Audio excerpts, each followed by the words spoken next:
সমস্ত দর্শক মন্ডলীকে ও দূর দূরান্ত থেকে আগত সমস্ত যাত্রাপ্রেমী শ্রোতা মন্ডলীকে আন্তরিক শুভেচ্ছা ও ভালোবাসা জানিয়ে বাংলা 1430 বঙ্গাব্দের অন্তিম লগ্নে আলোড়ন সৃষ্টিকারী বাস্তব ধর্মী যাত্রাপালা শহর থেকে বউ এনেছি। রচনা ডক্টর তাপস কুমার, নির্দেশনায় মানিক সিং সর্দার ও মঙ্গল পরামানিক, পরিবেশনায় কাঠগোড়া ছাত্র কল্যাণ সমিতি, সহযোগিতায় কাঠগোড়া গ্রামবাসীবৃন্দ, আলোক ধ্বনি রূপচর্চায় গোপালী ড্রেস হাউস, রঘুনাথপুর, পুরুলিয়া। শুরু হচ্ছে বাংলা 1430 বঙ্গাব্দের বসন্তের লগ্নে দিকে দিকে আলোড়ন সৃষ্টিকারী বাস্তবধর্মী সজল সামাজিক যাত্রাপালা। আধুনিকতার আগমে আজ পুরাণের স্মৃতি ধ্বংস করেছি, তাই তো নতুন রূপে গ্রাম সাজাতে শহর থেকে বউ এনেছি।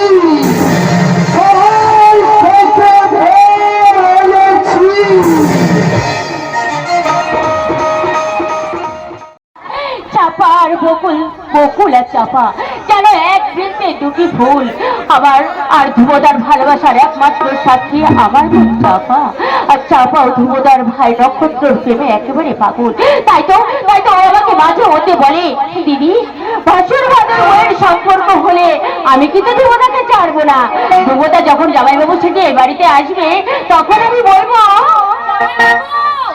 শুধু বকুলের গন্ধ গায়ে মাখলেও চলবে না, এবার থেকে চাপার গন্ধ গায়ে মেখে আপনাকে বলতে হবে কোন গন্ধটা বেশি মিষ্টি, বকুল না চাপা।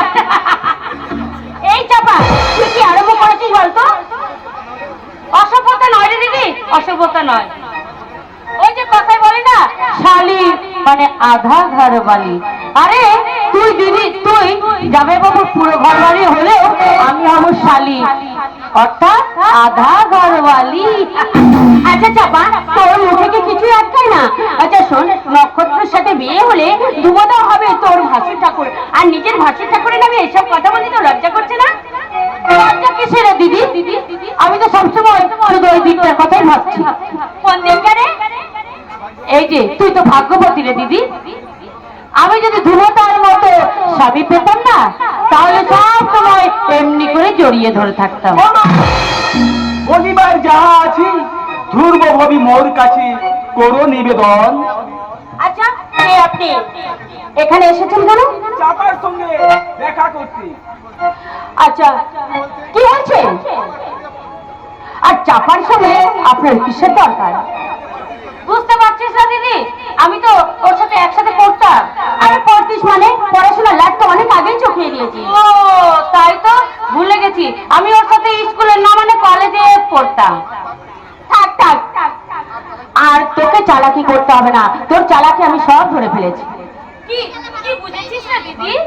কথায় কথায় তুই যেমন তোতলাচ্ছিস, তাতে মনে হচ্ছে তুই ওর সঙ্গে নানা রঙে নানা রকমের তুই বন্ধনে আটকে পড়েছিস। ঠিক ধরেছেন দিদি, কোথায় আছে প্রেমের দেবতা অন্ধ, কাজে নানা বান্ধব নয়, ওর সঙ্গে আবার কানামাছির বাঁধন। এই তোমার বুঝি লজ্জা শরম নেই, তাই না?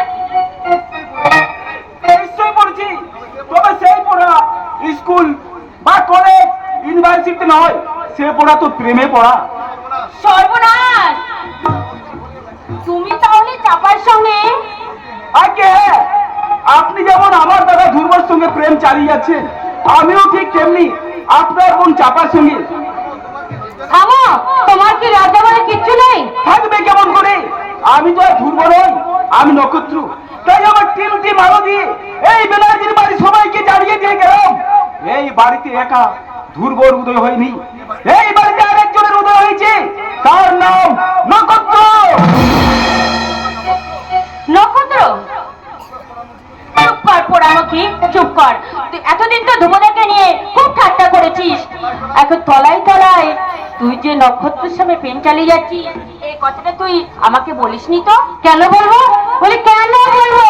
এতদিন মনে মনে আমি তো শুধু ওই দিনটার কথাই ভাবছি। কোন দিনটা রে চাপা? এই যে এই ব্যানার্জি বাড়িতে আমরা দুই বোন যেমন হাসি ঠাট্টা করে আছি, তেমনি বিয়ের পরে এই আকাশপুরের গাঙ্গুলি বাড়িতে আমরা দুই যা হয়ে হাসি ঠাট্টা গানে গল্পে মেতে থাকবো। একটা ঘরে ধ্রুবদার হাতে হাত রেখে তুই, আর একটা ঘরে নক্ষত্রের হাতে হাত রেখে আমরা দুজনে এমনি ভাবে জড়িয়ে ধরে গাইবো আর বলবো, বন্ধু তোমার ভালোবাসা আমার পাগল করে দিয়েছে, পীড়িতের বারমায় আমার তাকে নিয়েছে। বন্ধু তোমার ভালোবাসায় আমার পাগল করে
তোমার হৃদয় তার এত প্রেম আছে, যার উদ্দেশ্যে তোমার এই প্রেম গীত, সেই মহাপুরুষটি কে?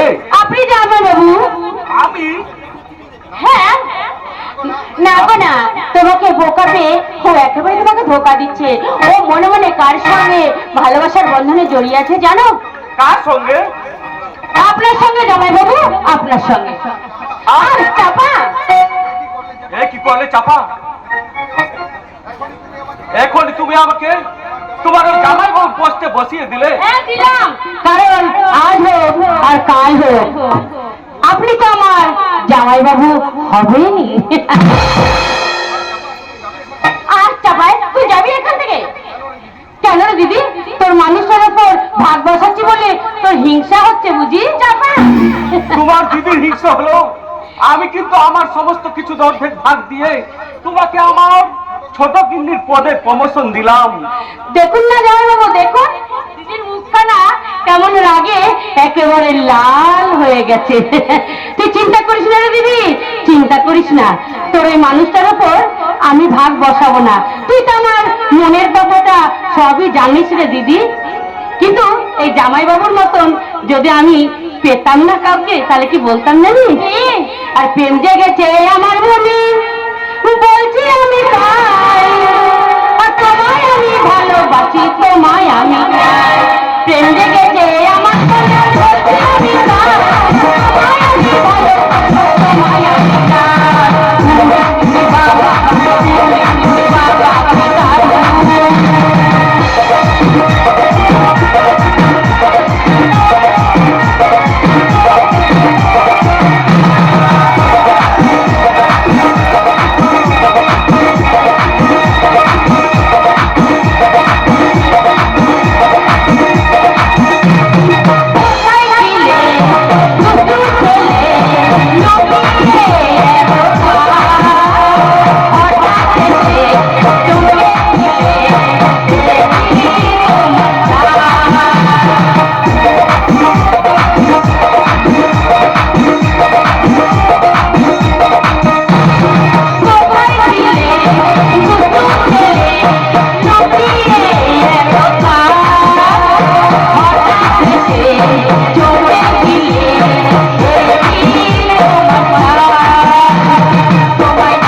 একেবারে ব্যাকুল হয়ে আছে।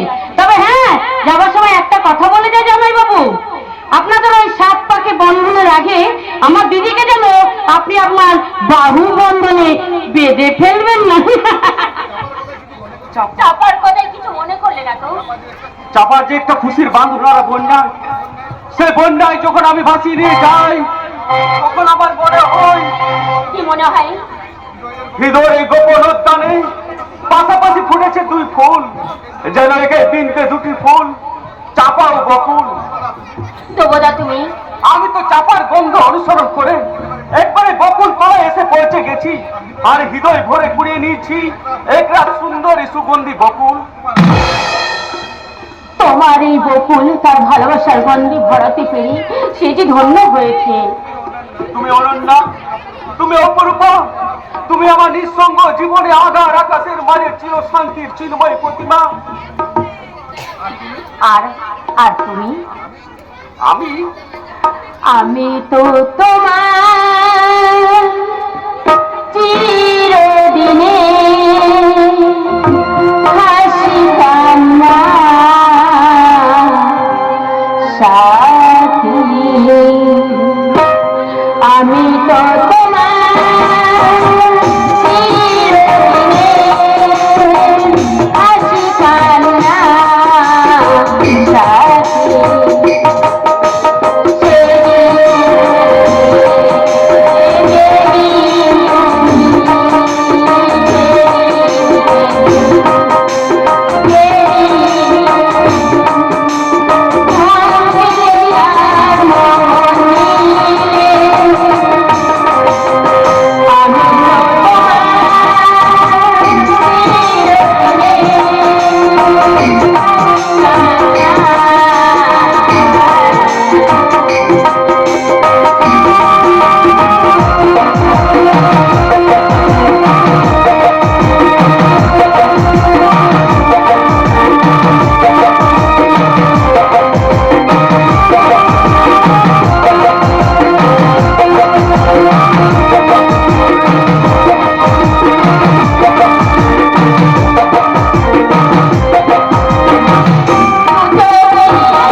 আমার প্রথম মামাই ধরা দিলে। আবেগ নয় গো, আবেগ নয়, এই যে আমার অধিকার। তোমার প্রথম স্পর্শে আমার গভীরে কিসের হাতছানি, আমার অনুরাগে আমার সর্বাঙ্গ জুড়ে কিসের কম্পন, আমার মধু মিলনের মাঝে তোমার যে প্রথম আমন্ত্রণ। তোমার আমন্ত্রণে আমি সাড়া দেবো বকুল, তবে আজ নয়, যেদিন তোমার আমার পবিত্র প্রেমকে সার্থক করতে পরিয়ে দেবো তোমার ওই স্মৃতিতে স্বীকৃতির সিঁদুর, সেই দিন বকুল। সেই ভাগ্য কবে হবে আমার? তুমি যেদিনেই বলবে সেদিনেই আমি তোমাকে বরণ করে কাছে টেনে নেব। তবে এই নিন জামাইবাবু, মা মঙ্গলচন্দ্রের আশীর্বাদী সিঁদুর আদি আমার দিদির স্মৃতিতে পরিয়ে দিয়ে আপনি আমার দিদিকে স্বীকৃতি দিন। হ্যাঁ জামাইবাবু, হ্যাঁ, এই সিঁদুরের অধিকারী কেউ যদি কোনোদিন আপনাদের ভালোবাসাকে ভাঙতে আসে, এই সিঁদুরের স্বীকৃতিতে যে তারা কোনোদিন আপনাদের ভালোবাসাকে ভেঙে দিতে পারবে না। জামাইবাবু, ঠিকই বলছি রে দিদি। তবে তাই হোক চাপা, মন্ত্র উচ্চারণ নাই হলো, অগ্নিদেব সাক্ষী না থাকলো, আমি আমার সত্য আর আদর্শকে সাক্ষী রেখে এই মা মঙ্গল চন্দ্রের সিঁদুর আর বকুলের সিঁদুরে পরিয়ে দেব। না গো না, এই কথা শুনে তোমার মা বাবা যে তোমাকে তিরস্কার করবে। আমি ভাববো ওটাই আমার সত্য রক্ষার একমাত্র পুরস্কার। তোমার ভাইয়েরা যে তোমাকে ধিক্কার দেবে। না দিদি না, এগুলো কি করবি তা আমি জানি না, কিন্তু এই দুর্বল ছোট ভাই নক্ষত্র তোমার মতো দেবী প্রতিমা কি এই বিলাসী বাড়ি অন্ধকার থেকে তুলে নিয়ে গিয়ে তোমার ওই শ্বশুরের ভিজে স্বর্গের প্রতিষ্ঠা করবে? নক্ষত্র, এখানে আরে বুঝতে পারছে না জামাই বাবু, একেবারে শেয়ালে শেয়ালে কোলাকুলি। আমি তো তোমারই সহযাত্রী বড়দা, তাই তুমি যেমন বকুল দেবীর ভালোবাসাকে স্বীকৃতি দিতে চাইছো, আমিও ঠিক তেমনি ওই বকুল দেবীর ছোট বোন চাপাকি আমাদের এই গাঙ্গুলি বাড়ির ছোট বউ করে নিয়ে চলার পথে এগিয়ে যেতি। আমিও তো তাই চলার পথে সাথী করতে বকুলের হাতে স্মৃতিতে পরিয়ে দেব আমার এই স্বীকৃতির সিঁদুর।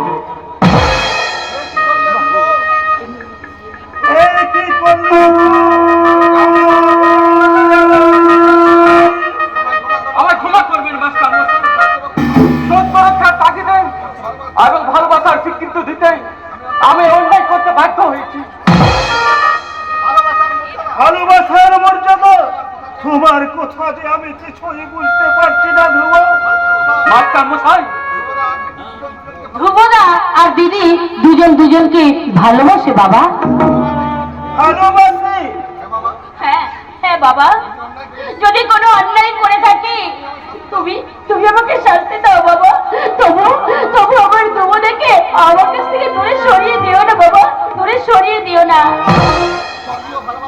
স্বর্গীয় ভালোবাসাকে অস্বীকার করে আমার স্পর্ধা নেই রে মা, তবে আমার ভয় হয় খুবর মতো একটা সোনার টুকরো চাঁদের পাশে তোর মতো একটা ছোট্ট মাটির প্রদীপ।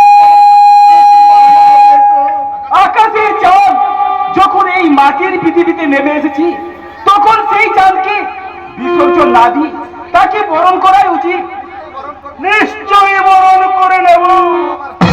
ধ্রুব আমার প্রিয় ছাত্র, আমার শিক্ষা আদর্শের ধ্রুবতারা, সেই ধ্রুব স্বেচ্ছায় আমাকে পূর্ণ দায় থেকে মুক্তি দিতে এগিয়ে এসেছে।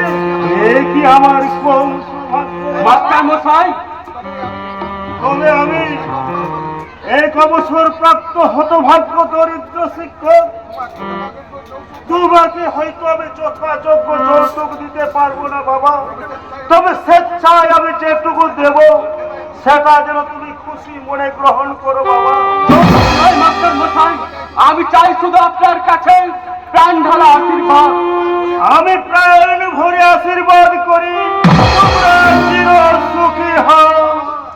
বাবা বাবা, মাস্টার মশাই, সিঁদুরের স্বীকৃতি সবচেয়ে বড় হলো লোকাচার আর সামাজিক অনুষ্ঠান করে আগামী শুভ লগ্নে আমি দেব তোমাদের আনুষ্ঠানিক বিবাহ। বাবা হুররে!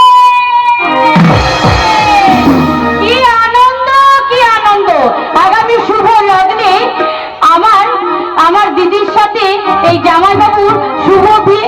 আরে না না না না না, আসল বিয়ে তো আজ হয়ে গেছে, কিন্তু আপনারা সকলে ওই দিন আসবেন আর আমার দিদি জামাই বাবুকে প্রাণ ভরে আশীর্বাদ করে যাবেন। আমার আজ আনন্দের সীমা নেই। আমার কি কম আনন্দ হচ্ছে? আজ আমার জীবনের সবচেয়ে স্মরণীয় দিন। কিন্তু কিন্তু আমার যে বড় ভয় করছে দেবতা। ভয় কিসের বকুল? তোমার বাবা মা যদি আমাকে তিরস্কার করে?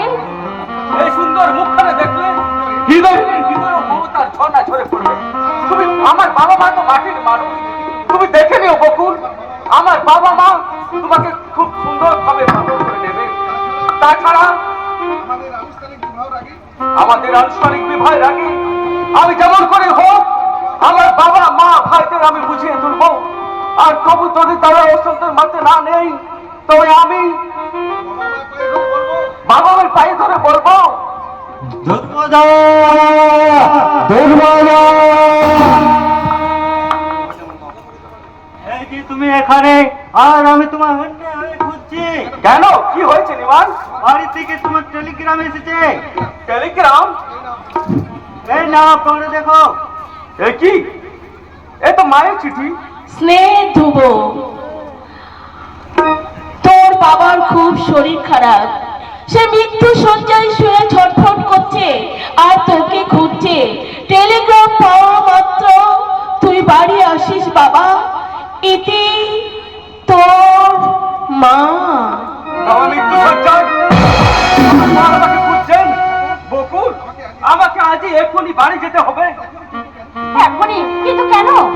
আমার বাবার ভীষণ অসুখ, যে কোনো সময় কোনো কিছু ঘটে যেতে পারে, তাই এক্ষুনি আমার বাড়ি যাওয়া খুব প্রয়োজন। বকুল, বেশ, তাহলে চলো, আমিও তোমার সঙ্গে যাব। না বকুল না, তা হয় না। আমাদের সম্পর্কটা বাবা কিভাবে মেনে নেবেন তা জানি না। যদি স্বাভাবিক ভাবে মেনে না নেই, তাহলে হয়তো নিমাই। বকুল, তোমরা আমায় ভুল বুঝো না। আমি সুস্থ হলে খুব শীঘ্রই আমি তোমাদের মাঝে ফিরে আসবো। কিন্তু কোনো কিন্তু নয় বকুল, কোনো কারণবশত ওই মাস্টার মশাইয়ের আগামী শুভ লগ্নে আমাদের আনুষ্ঠানিক বিবাহ না হলো, আমি তো জানি তুমি আমার স্ত্রী আর আমি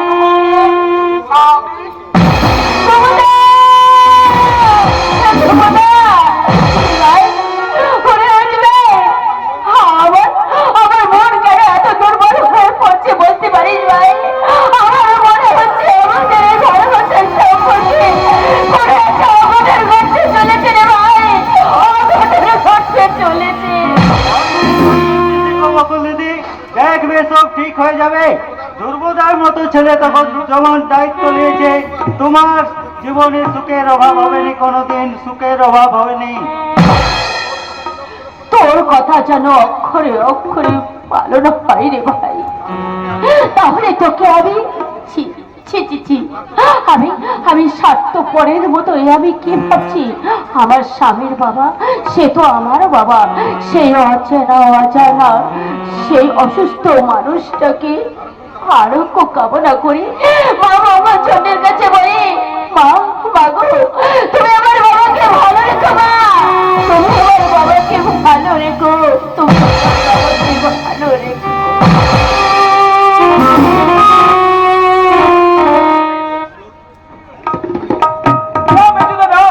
দাদাকে কিছুতে রাজি করাতে পারলাম না। কি হবে নক্ষত্র? মৃত্যু সজ্জায় শুয়ে থাকা বাবার শেষ ইচ্ছাটুকুটা পূরণ হবে না? আর সত্যি যদি এরকম অঘটন ঘটে যায়, তাহলে বাবার আত্মা যে স্বর্গে গিয়েও শান্তি পাবে না। সবাই আমি বুঝতে পারছি মেজদা, কিন্তু কোনো কিন্তু নয়। আমাদের এই অসহায় অবস্থা কথা শুনে ওরা দাদাকে না দেখে এক বাক্যে মানিতে সম্মত হয়েছে। আর এখন আমরা যদি বন্ধ করে দিই, তাহলে আমাদের ফ্যামিলি সম্পর্কে ওদের ধারণাটা কি হবে? তুই একটিবার হয়ে দেখেছিস? এই বিয়েতে কিছুতেই মত দেবে না, কারণ যে কারণে দাদার কিন্তু বিয়েতে অমত দেওয়ার কিছু নেই। দাদা হচ্ছে বাড়ির বড় ছেলে, দাদার প্রতি বাবার একটা ইচ্ছা বা আবদার থাকতেই পারে। আর সেই ইচ্ছাটুকু পূরণ করার মানসিকতা যদি দাদার না থাকে, তাহলে আমরা দাদাকে বড় বলে মানবই কি করে? মানুষ তারও তো একটা ইচ্ছা অনিচ্ছা কথাটা তো আমাদের জানা দরকার। আরে কিসের ইচ্ছা অনিচ্ছা? বাবার যদি হঠাৎ করে হঠাৎ হয়ে যায়, আমি কিন্তু দাদাকে কখনোই ক্ষমা করবো না। প্রস্তাব কোনো মতে আমি মেনে নেওয়া সম্ভব নয়। সম্ভব না হলো তোমাকে মেনে নিতেই হবে দাদা। তোরা ঠিক বুঝতে পারছিস না? মেজদা বুঝতে না পারলো, আমি কিন্তু সবাই বুঝতে পারছি বড়দা। তবু তোমার কাছে আমি নিরুপায় হয়ে বলছি, ওই বাবার মৃত্যু শয্যায় শুয়ে থাকা শেষ ইচ্ছেটুকু। নক্ষত্র, তুই এই কথা বলছিস? কেন বলবে না দাদা, কেন বলবে না? তুমি শুধু একবারই বিয়েতে মত দাও, আমরা তোমার বিয়ের ব্যবস্থা করি।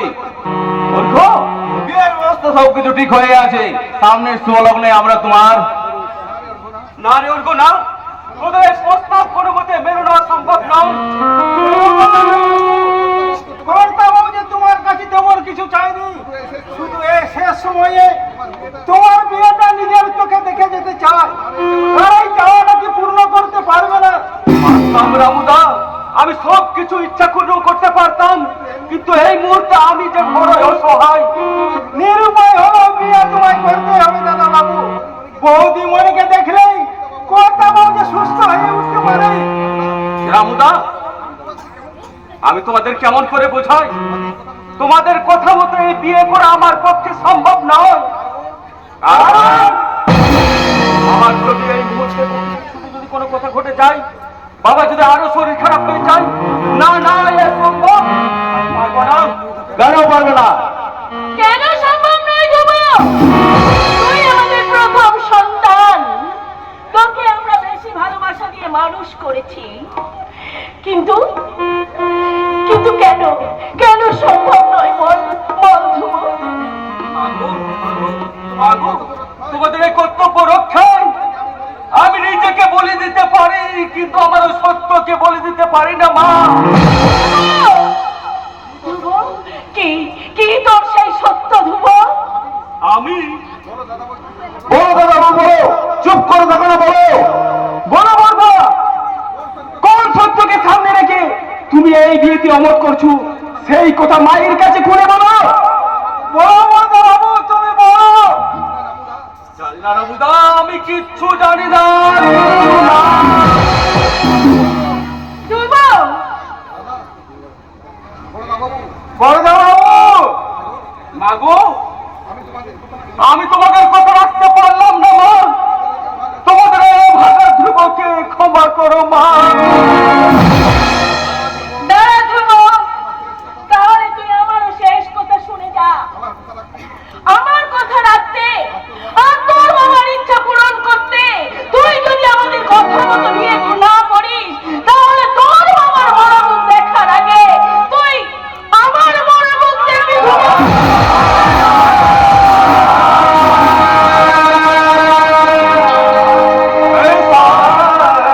তুমি কি শোনালে? এই কথা শোনার আগে কেন আমার মৃত্যু হলো না? কেন কেন কেন?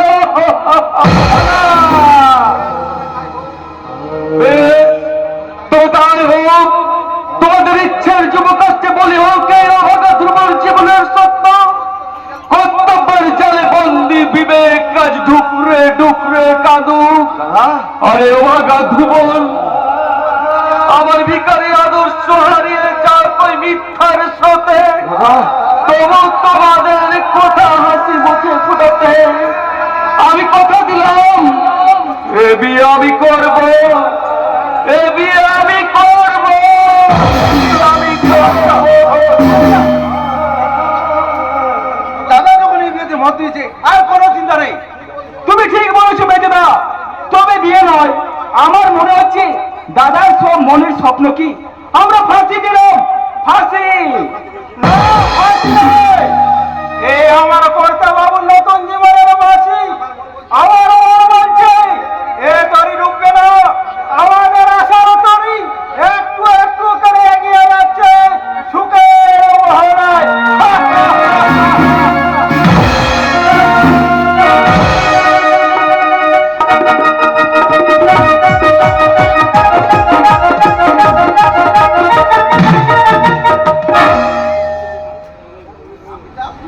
আমার আপনার আমার স্বপ্নের স্তরী একটু একটু করে এগিয়ে যাচ্ছে সুখের মোহনায়। মাঝে মাঝে মাত্র আর কয়েকটা দিন, তারপর তারপর কোনো একটা শুভ লগ্নে আমি আমি আমার স্বপ্নের সাথীর হাত ধরে পৌঁছে যাব আমার স্বপ্নের জগতে।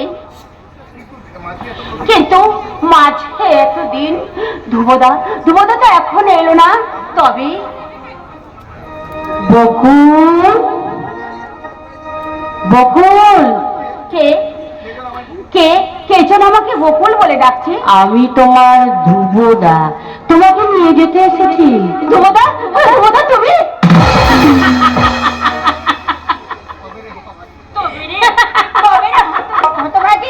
আমার সাথে মস্করা? মস্করা নয় দিদি, মস্করা নয়। আমি দেখছিলাম তুই ধ্রুবদার ধ্যানে কতখানি মগ্ন। তোর সামনে যদি একটা শিয়াল ডাকে, তুই ধ্রুবদার গলা মনে করে ওই শিয়ালটার ডাকে তুই সারা দিবি, তাই না রে দিদি? আমি ছিঁড়েই ফেলে দেবো। আচ্ছা আচ্ছা, অবশ্য এতে না তোর কোনো দোষ নেই। মনের মানুষ কাছে না থাকলে এইরকম সবার মনেই হয়। তবে তুই চিন্তা করিস না, এতদিন তোদের সাক্ষাৎ না হলেও সাক্ষাতে তোর সমস্ত পুষুতে আসলে একেবারে পুষিয়ে দেবে। দিদি দিদি ছাড়, লক্ষ্মীটি দোহাই দিদি ছেড়ে দে মোর প্রাণ, কথা দিলাম বাসর রাতে শুনিয়ে দেব গান। লক্ষ্মীটি দোহাই দিদি ছেড়ে দে মোর প্রাণ, কথা দিলাম বাসর রাতে শুনিয়ে দেব গান। আচ্ছা চাপা, তুই কি বলতো? তবে তবে রে পাজি, দাঁড়া তোকে আজ আমি মজা দেখাচ্ছি।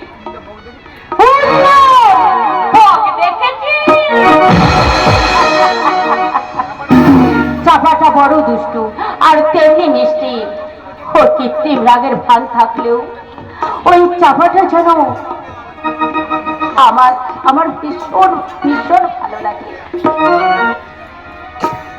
বকুল রে, বকুল রে। কি হয়েছে, কি হয়েছে রে ভাই? তুই ওর উপরে হাঁপাচ্ছিস কেন? সর্বনাশ হয়ে গেছে, সর্বনাশ হয়ে গেছে? এমন কি সর্বনাশ হয়ে গেছে? দুর্ভাগ্যে ঘূর্ণিঝড়ে তোমার ভালোবাসা ভালোবাসা? ভাঙে চৌচির হয়ে গেছে। কি হয়েছে পরিষ্কার করে বল জানি ভাই। পারবো না গো বকুল দিদি, সেই নিষ্ঠুর কথাটি আমি তোমার সামনে কিছুতেই বলতে পারবো না। নিমাই, শুধু এইটুকু শুনে রেখো, তোমার জীবন থেকে দুর্বদা চিরকালের মতো হারিয়ে গেছে।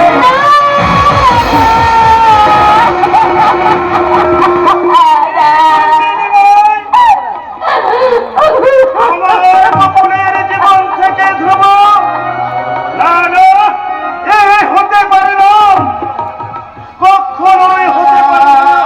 তুই মিথ্যে বলছিস। মিথ্যে কথা মাস্টার মশাই, মিথ্যে নয় মাস্টার মশাই। হ্যাঁ নিমাই, আমি না তোকে ভাই বলে ডেকেছি, আর ভাইয়ের থেকে আমি যে তোকে বেশি ভালোবাসি। তাহলে তাহলে কেন বল, তাহলে কেন তুই আমার মুখে ভাইদের আঘাত ঢাললি ভাই? বল না, এক কথাতে মিথ্যে বল না। বকুল দিদি না, তোমায় আমি মিথ্যে আঘাত দিতে আসিনি। দিদির মতো ভালোবাসি বলেই তোমার সর্বনাশের কথা শুনে আমি পাগলের মতো তোমার কাছে ছুটে এসেছি। কি সর্বনাশ! বকুল দিদি ভালোবাসাকে অপেক্ষা করে দুর্বদা আবার বিয়ে করেছে।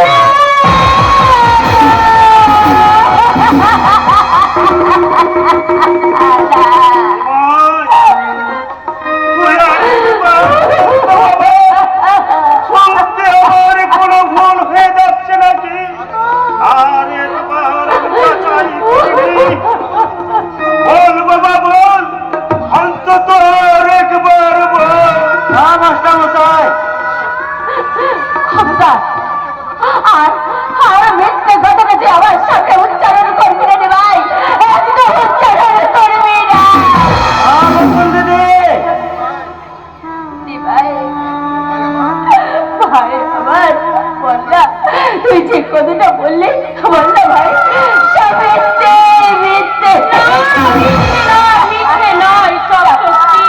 চাপা, এই কথা তুই বলছিস চাপা? হ্যাঁ হ্যাঁ বাবা, হ্যাঁ, ওই ধ্রুব নামের মিথ্যাবাদীটা আমার দিদিকে ঠকিয়েছে বাবা, চাপা। তুই তুই এই কথা বলছিস চাপা? চাপার কোনো দোষ নেই দিদি, খবরটা আমি এই চাপাকে দিয়েছি। টাকার লোভে শহর থেকে তোমার ধর্মদা ওই বড় লোকের মেয়েকে বিয়ে করে আমার সত্য সাহরার ধ্রুব আজ লোকের আকাশে আশ্রয় দিলে, আমার আদর্শকে দু পায়ে মারিয়ে ধ্রুব আমার সঙ্গে প্রতারণা করলে। মানুষ গড়ার কারিগর হয়েও মানুষ চিনতে আজ আবার বড় ভুল হয়েছে। বাবা, মানুষ চিনতে আমি ভুল করিনি বাবা,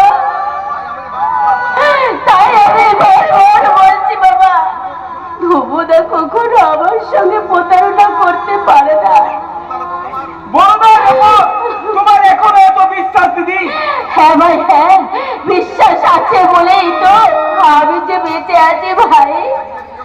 ভাগ্যের বিড়ম্বনে যদি সত্যি তোমার আমার জীবন থেকে সরে যায়, তাহলে আমি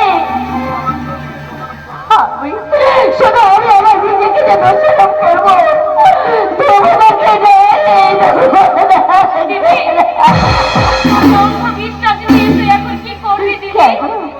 আমি ধুমুদার কাছে যাব। কি বললি মা? এত সব জেনো তুমি আবার দাদার কাছে যাবে দিদি? হ্যাঁ হ্যাঁ ভাই, হ্যাঁ, কারণ আমি তোমাদের কারোর কথা আমি বিশ্বাস করি না। তাই তো আমি তোমার দাদার সম্মুখে মুখামুখি যে কথা বলতে চাই। বাবা, তুমি আমাকে অনুমতি দাও বাবা। আমি সেখানে গিয়ে চলো, আমি আর আমি পালন করতে পারি বাবা। কোন অধিকারে তুই সেখানে যাবি রে দিদি? ওরে চাপা, এই যে আমার সিঁদুরের অধিকারে। দিদি বাবা, বাবা, অনুষ্ঠানিক বিয়ে না হলেও তোমরা তো সবাই জানো যে তোমাকে আমার স্বামী, সেই স্বামীর ঘর করতে যাওয়ার অনুমতি দাও বাবা। আমাকে স্বামীর ঘর করতে যাওয়ার অনুমতি দাও। কিন্তু নাইবা পড়লাম নববধূর সাজ, নাইবা বাজলো শঙ্খ আর উলুধ্বনি, আমি না হয় আমার শ্বশুর বাড়িতে চোরের মতো চুপি চুপি শ্বশুর বাড়িতে যাবো বাবা। ওরা যদি তাকে মেনে না নেয়, আমি যে চাকরানি সেজে যাব, ওরা যা খেতে দেবে তাদের উচ্ছিষ্ট খাবার খেয়ে আমি অমূল্য জীবনটাকে যে আমি বাঁচিয়ে রাখবো। তবু আমার মনে সান্ত্বনা হবে, এই যে সর্বসমান শ্বশুরের ভিড়েতে আমি এক আশ্রয় পেয়েছি রে চাপা। আমি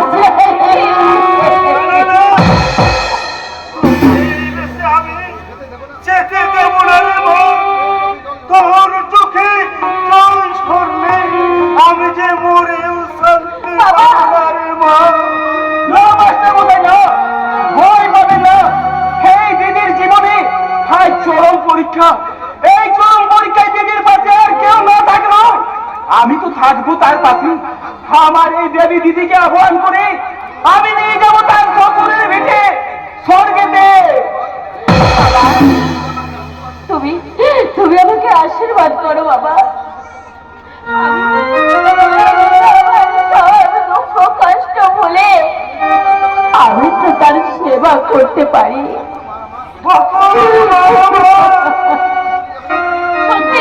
সত্যি সত্যি তুই চলে যাবি রে দিদি? বিয়ের পর মেয়েদের শ্বশুর বাড়িতে যাওয়াটা যে নিয়ম রে যাবা। দিদি, তোরা আমাকে হাসি মুখে বিদায় দেব। তোদের হাসিতে হাসি মিলিয়ে আমি যেন স্বামী সংসার করতে পারি রে যাবা। তোদের হাসিতে হাসি মিলিয়ে আমি যেন স্বামী বিদায় বাবা।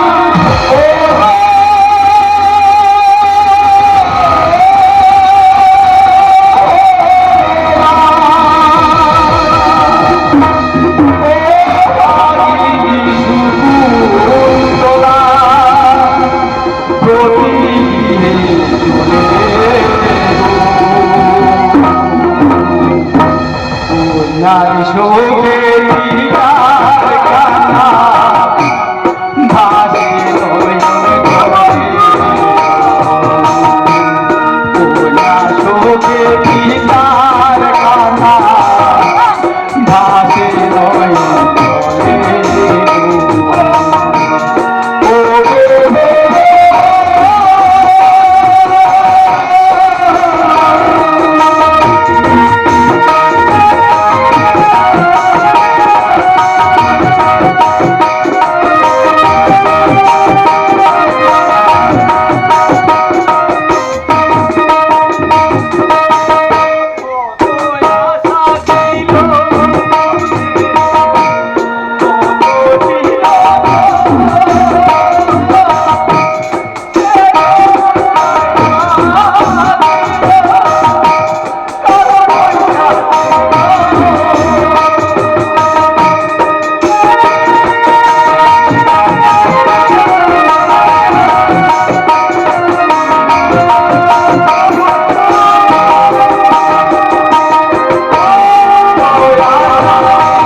আমার বুকে ঘুম লুকিয়ে ঘুমতো কচি দুটো কচি কচি হাতে আমার গলা জড়িয়ে ধরে বলতো, দাদা আমাদের মা কোথায় রে? কতদিন তাকে আমি দেখিনি। তখন আমি ওই আধার আকাশে দিকে আগুল করে বললাম, ওই তারাগুলো দেখতে পাচ্ছিস ময়না? ওই তারাদের মাঝে মিশে গিয়ে আমাদের মা কেমন মিটি মিটি হাসছে তুই দেখতে পাচ্ছিস না ময়না? আমার ময়না আকাশের দিকে অপলক যে থাকতো আর আমি ঝর ঝর করে কাঁদতো। আজ আর কাঁদে না, আর তার চোখে এক ফোঁটা পানিও ঝরে না। ওই তোর ময়নার বলি বিলকুল বন্ধ হয়ে গেছে।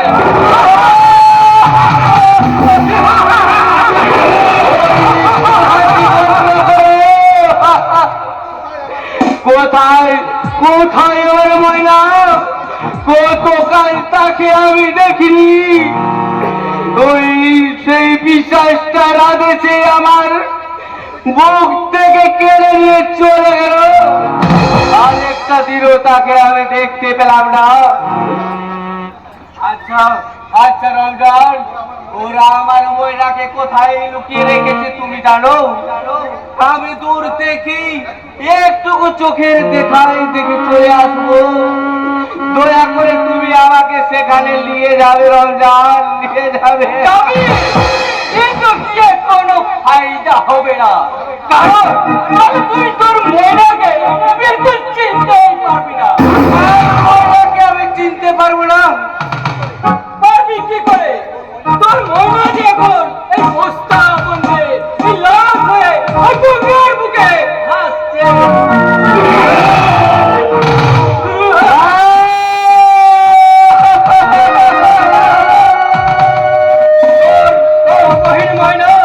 দাদা দাদা বলে বহু চিৎকার করেছিল।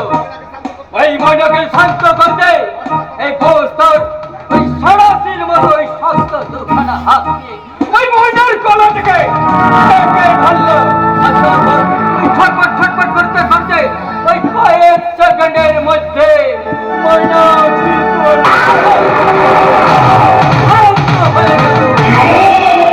তুমি চুপ করো, আর বলো না রঞ্জন, আর বলো না। বললো এই রঞ্জন ওই লাশটাকে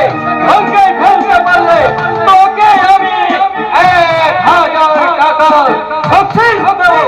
আর সেই বকশিসের লোভে ওই তোর বইন না লাশটা ওই কুলকায় আমি ফাঁসিয়ে দিয়েছি।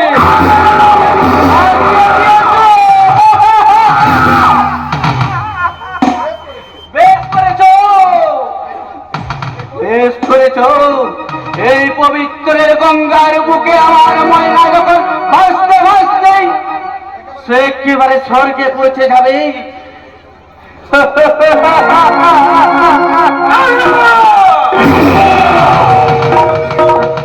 তখন আমি ময়নাকে আমি ফিরে পাবো। আর বুঝি সে কেঁদে কেঁদে বলে না, দাদা আমাদের মা কোথায় রে, আমাদের মা কোথায়?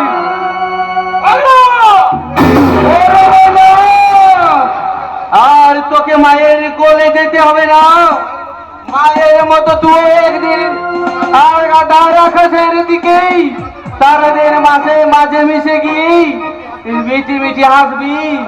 আর আমি তোর দিকে চেয়ে চেয়ে বলবো, সে আবার ছোট বড় আদরের ছোট।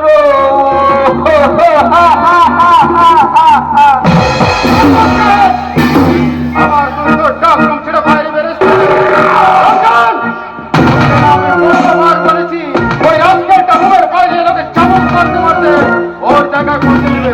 চাবুকের কোনো প্রয়োজন হবে না বল। এই পাগলামো বন্ধ করতে আমার এই শক্ত দুখানে হাতেই যথেষ্ট। এই পাগলা আমি যাব না, আমি আমি আমার মহিলার কাছে যাব। মহিলার কাছে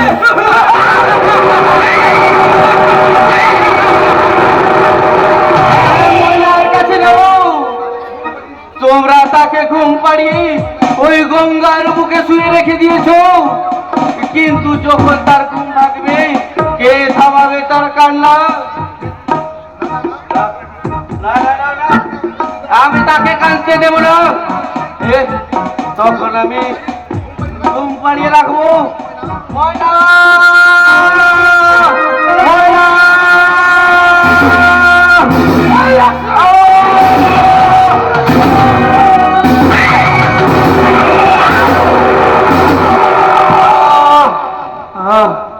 তোকে ময়নার কাছে যেতে হবে না। সময় হলে আমি তাকে ওই ময়নার কাছে পাঠিয়ে দেবো। রমজান, তুমি আমার রুমে পৌঁছলে রমজানকে ইজ্জত দেওয়ার জন্য অপেক্ষা করছে। না না না না, ওই ইনস্ট্রাকশন আমার দিও না। ওই ইনস্ট্রাকশন দিলে আমার মাথাটা দাও দাও করে জ্বলে উঠে, সারা শরীরটা যেন আমার ছিঁড়ে যায়। আমি সইতে পারি না। এই আমার এই সহ্য যন্ত্রণা আমি আর সহ্য করতে পারবো না। আমি কেমন করে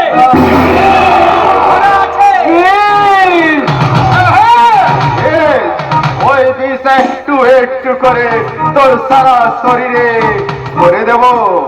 আর ওই বিষ যখন তোর শরীরে ওকে যে করে করবে তখন তুই বদ্ধ উন্মাদ হয়ে যাবি।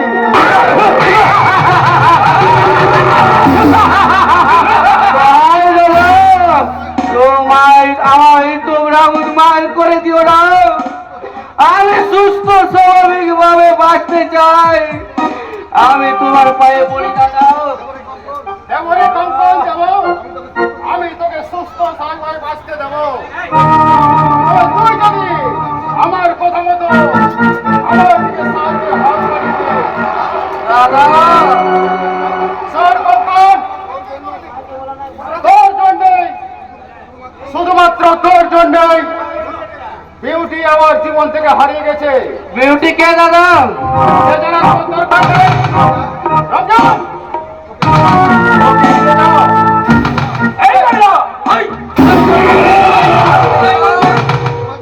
তোমাদের দুটি পায়ে পড়ি, এই অসহ্য যন্ত্রণা থেকে আমায় তোমরা মুক্তি দাও, মুক্তি।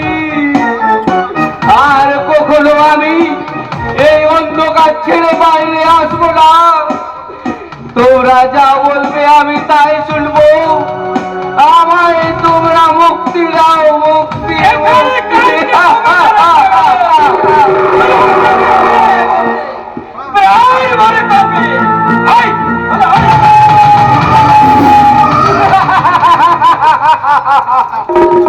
মুক্তি তোকে দেবো রে কঙ্কর, মুক্তি তোকে দেবো। আমার কঙ্কর খিদে মিটলে মৃত্যুর পথে হবে তোর আসল ঠিকানা।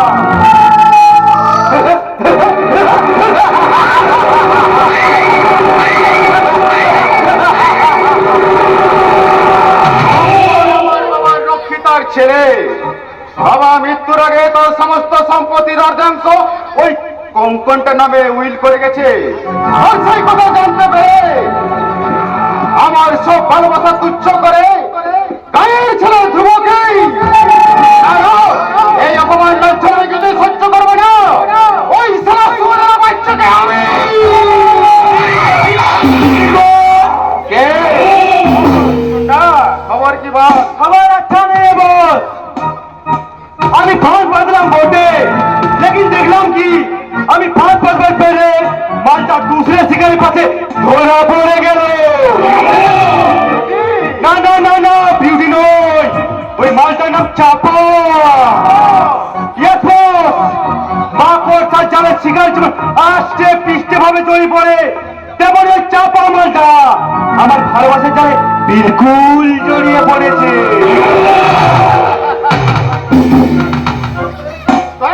ওর প্রেমিকটার পরিচয় জানতে পেরেছো? না বস, শুধু এটুকু জেনেছি সে হলো একটি আর্টিস্ট।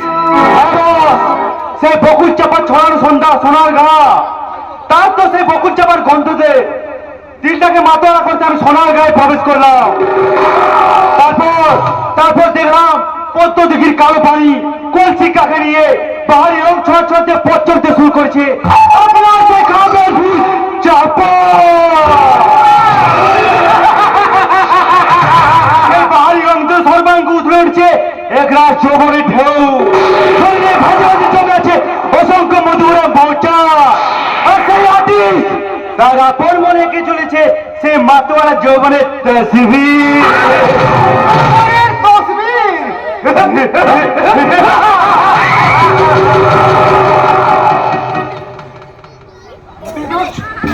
ছন্দে ছন্দে পা ফেলে এগিয়ে চলেছে সোনার গায়ে সোনার মেয়ে চাপা।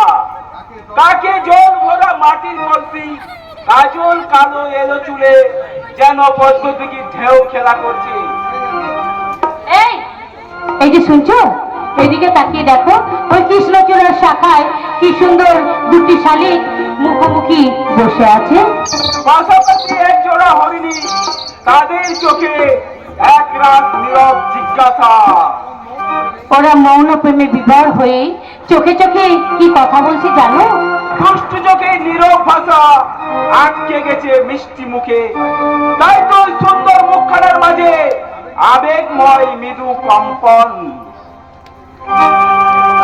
হঠাৎ এক অনিবার্য কারণবশত দু চোখে তারাই ঘনীভূত হয় এক অভিমানের ঘূর্ণিঝড়। সদা হাস্যময় সুন্দর মুখমণ্ডলের যেন আষাঢ়ের ঘন ঘটায়। তাই তো পঞ্জীভূত অভিমান এক রাত অভিযোগ হয়ে বলছে, এই যে মশাই, আমার কথাগুলো কি তোমার কানে পৌঁছাচ্ছে? প্লিজ জামা, আর এক মিনিট রাখো, আমার স্টেজটা ঠিক করতে দাও। কি বললে? লক্ষ্মী মেয়েগুলো, আর এক মিনিট রাখো চাপা। এইভাবে দুষ্টুমি ভরা চোখে তুমি আমার দিকে তাকাও। দেখবে রাগে অভিমানে তোমার এই সুন্দর মুখখানা আরো কত সুন্দর হয়ে উঠবে, তার ছবিখানা এঁকে নিই।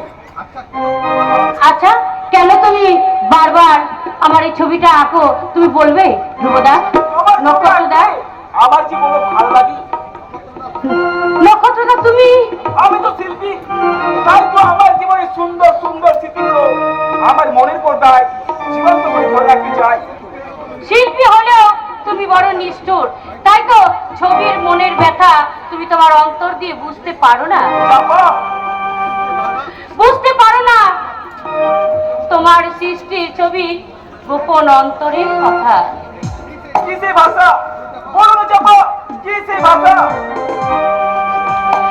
চোখের ভাষা যদি বুঝতে পারি, কথা যদি শুনতে পারি, চোখের ভাষা যদি বুঝতে পারি, না বলা কথা যদি শুনতে পারি, তবে করিনি তবু আমি একটু নিজে আমার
তোমার মনের কথা মনের মাঝে ঘুমরে ঘুমরে কাঁদবে, আর তোমার মনের আলো থেকে চিরতরে হারিয়ে যাবে তোমার ভালোবাসা মানুষ নক্ষত্র।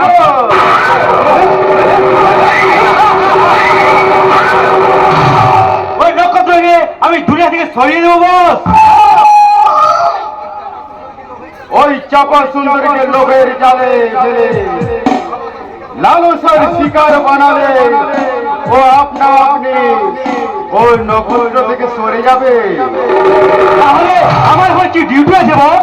ওই চাপা সুন্দরকে লোভের জাল ফেলে নাটক করবে, মালটাকে তুলতে পারো তো ভালো, নইলে যে কোনো প্রকারে আমার সামনে এরা হাজির করবে।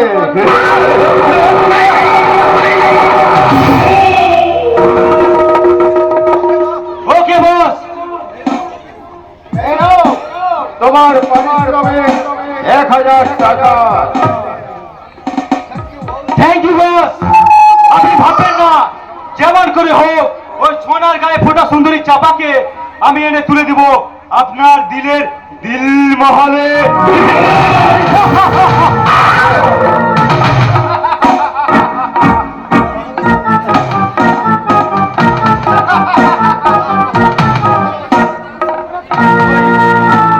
চাপা সুন্দরী ভালোবাসা, বিউটির ভালোবাসার চেয়ে আমি তার ভালোবাসা পাইনি, তাই আজ আর ভালোবাসা নয়। এবার থেকে শুধু মধু খাবো, ওই চাপা সুন্দরী তাজা মধু। আর আমার হোটেল মডেল বানিয়ে ওই চাপাকে তুলে দেবো একাধিক স্থান কুবের বানিয়ে। তারা রাতের প্রেমের সুবাসে মজবুত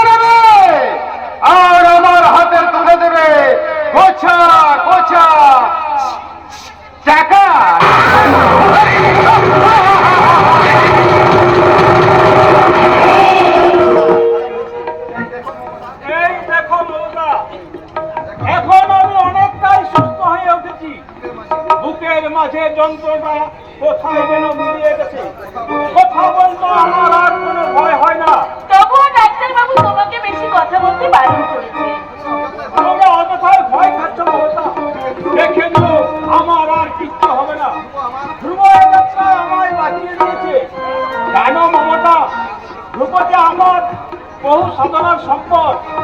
ধ্রুব আমাদের স্বপ্নের একমাত্র ধ্রুবতারা। তোমার বিয়েতে তুমি ভীষণ খুশি হয়েছি তাই না গো? খুশি নয় মমতা, এই যেন আমার জীবনের একটা মস্ত বড় সান্ত্বনা। মৃত্যুর পূর্বে পিতার কর্তব্যের একটা অন্তত পালন করতে পেরেছি, তাই তো আমি মৃত্যুর জন্য আর ভয় করি না। ছি ছি ছি ছি ছি, আমার অলক্ষণের কথা তুমি একদম বলবে না। ভেবো না মমতা, এত সহজে আমি মারা যাব না। তোমার শ্রদ্ধা, ভক্তি ও ভালোবাসার বন্ধন ছিন্ন করেই যমরাজ আমাকে তোমার কাছ থেকে কেড়ে নিতে পারবে না। তাই যেন হয় গো, তাই যেন হয়। আমি যেন আমার হাতে শাখার সিঁদুর দিয়ে আমি যেন অক্ষয় স্বর্গ লাভ করতে পারি। তা বললে কি হয়? এই জীবনের রঙ্গমঞ্চে যারা আগে প্রবেশ করেছে, প্রস্থানের পথটা যে তাদের জন্য আগে খোলা থাকে মমতা। অসম্পত্তি একটু থাকতো, এবার বিশ্রাম করবে চলো। আজ ধ্রুবর ফুলসজ্জা, কিন্তু ধ্রুব যখন শুনবে যে তুমি এত রাত পর্যন্ত জেগে আছো, তাহলে হয়তো এসে বলবে এ কি বাবা, তুমি এখনো জাগন্ত আছো? অসুস্থ কোথায় ধ্রুব? আমি তো এখন পুরোপুরি সুস্থ। মনের দিক থেকে সম্পূর্ণ সুস্থ হলেও শরীরের দিক থেকে সম্পূর্ণ সুস্থ নন বাবা। তাই বলছি, ছেলে মানুষ না করে আপনি বিশ্রাম নেবেন, চলুন। মা, তুমি বাবাকে নিয়ে উপরে যাও, আমি তোমার ওকে বাবাকে নিয়ে পাঠিয়ে দিচ্ছি। না না ধ্রুব না, আজ তোদের ফুলসজ্জা, তোদের দুজনের প্রতি দুজনের একটা কর্তব্য আছে, আর সেই কর্তব্য পালন করতে কোন স্বামী স্ত্রী আদর্শ হয় না। মা, তোর বাবার জন্য তুই চিন্তা করিস না ধ্রুব, আমি তো আছি। তুই যা যা বাবা যা, বৌমা ফুলসজ্জার ঘরে তোর জন্য অপেক্ষা করে বসে আছে, যা। বেশ, তবে তাই হোক মা। তোমাদের ওই আশীর্বাদ পাথেয় করে আমি নতুন জীবনের পথে পা বাড়ালাম।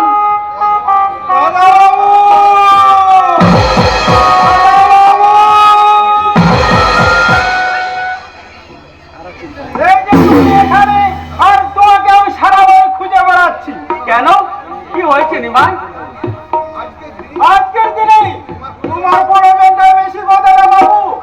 আত্মীয় স্বজন, বন্ধু বান্ধব সবাই তোমাকে খুঁজে বেড়াচ্ছে।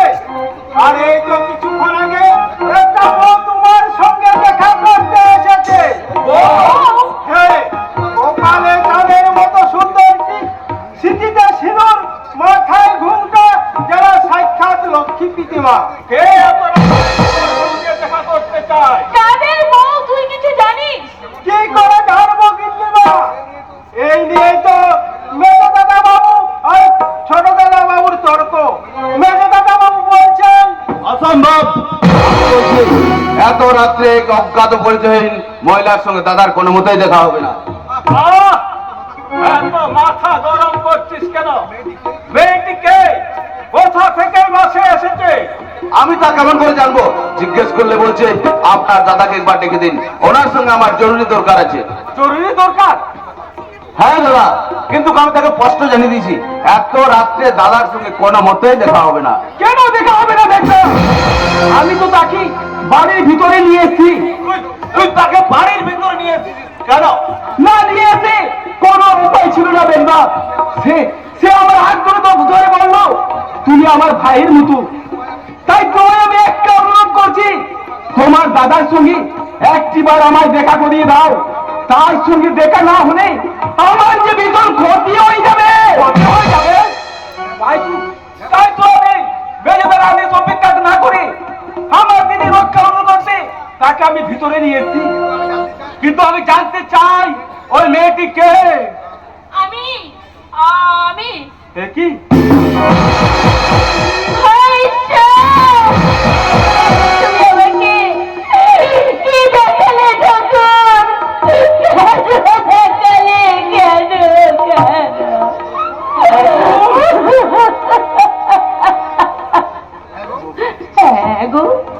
তুমি তুমি সত্যি সত্যি বিয়ে করে ফেলেছো। আমি যে আমি তোমার কাছে ছুটে এসেছি। বলো না গো, তুমি সত্যি সত্যি বিয়ে করেছো? হ্যাঁ হয়ে গেছে, এবং আজই তার ফুলসজ্জা। ফুলসজ্জা? কেন এসেছো বকুল? কেন তুমি আমার কাছে এইভাবে ছুটে এসেছো? আমি যাও, চলে যাও এখান থেকে। আর কখনো কোনো আশা নিয়ে তুমি আমার কাছে ছুটে আসবে না। দাঁড়াও শুনো, আমি জানতে চাই ওই মেয়েটির সঙ্গে তোর কিসের সম্পর্ক? বাবা কেনই বা ও তোর সঙ্গে দেখা করতে এসেছে? আর এত রাত্রে কেনই বা ওকে এখান থেকে চলে যেতে বলছি? বাবা দেরি করছিস কেন? আমার কথার উত্তর দে। হ্যাঁ গো, ওর সঙ্গে তোর কিসের সম্পর্ক? বলো না বাবু, এই লক্ষ্মী পটুয়ার মতো মেয়েটি তোমার কে? আচ্ছা, একটা অজানা অচেনা অপরিচয়হীনা মহিলার সম্বন্ধে সবাই কৌতূহলের কারণটা কি জানতে পারি? কারণ নিশ্চয় একটা আছে মেজদা। না এই ভদ্র মহিলা এত রাত্রে দাদার কাছে ছুটে আসবে কেন? বড় বড় বলো, এই ভদ্র মহিলাকে তুমি চিনতে পারছো কিনা? ওর সঙ্গে আমার মানে ঝিয়ের সম্পর্ক। বকুল, জাগরানে হ্যাঁ গো বাবা মশাইরা, আমি ছেলেদের বাড়ির চাকরানি। উনি যখন আমাদের ওখানে থাকতেন না, আমি ওনার সব কাজ করে দিতাম। চাকরানি যদি, তাহলে তুমি ঘুমে বিয়ের কথা শুনে এরকম করে হাহাকার করে কেঁদে উঠলে কেন? দুঃখে গো বাবা, দুঃখে। তুমি আমাকে মা বললে। কিন্তু তোমার দুঃখটা কি সেটা আগে খুলে বলবে তো?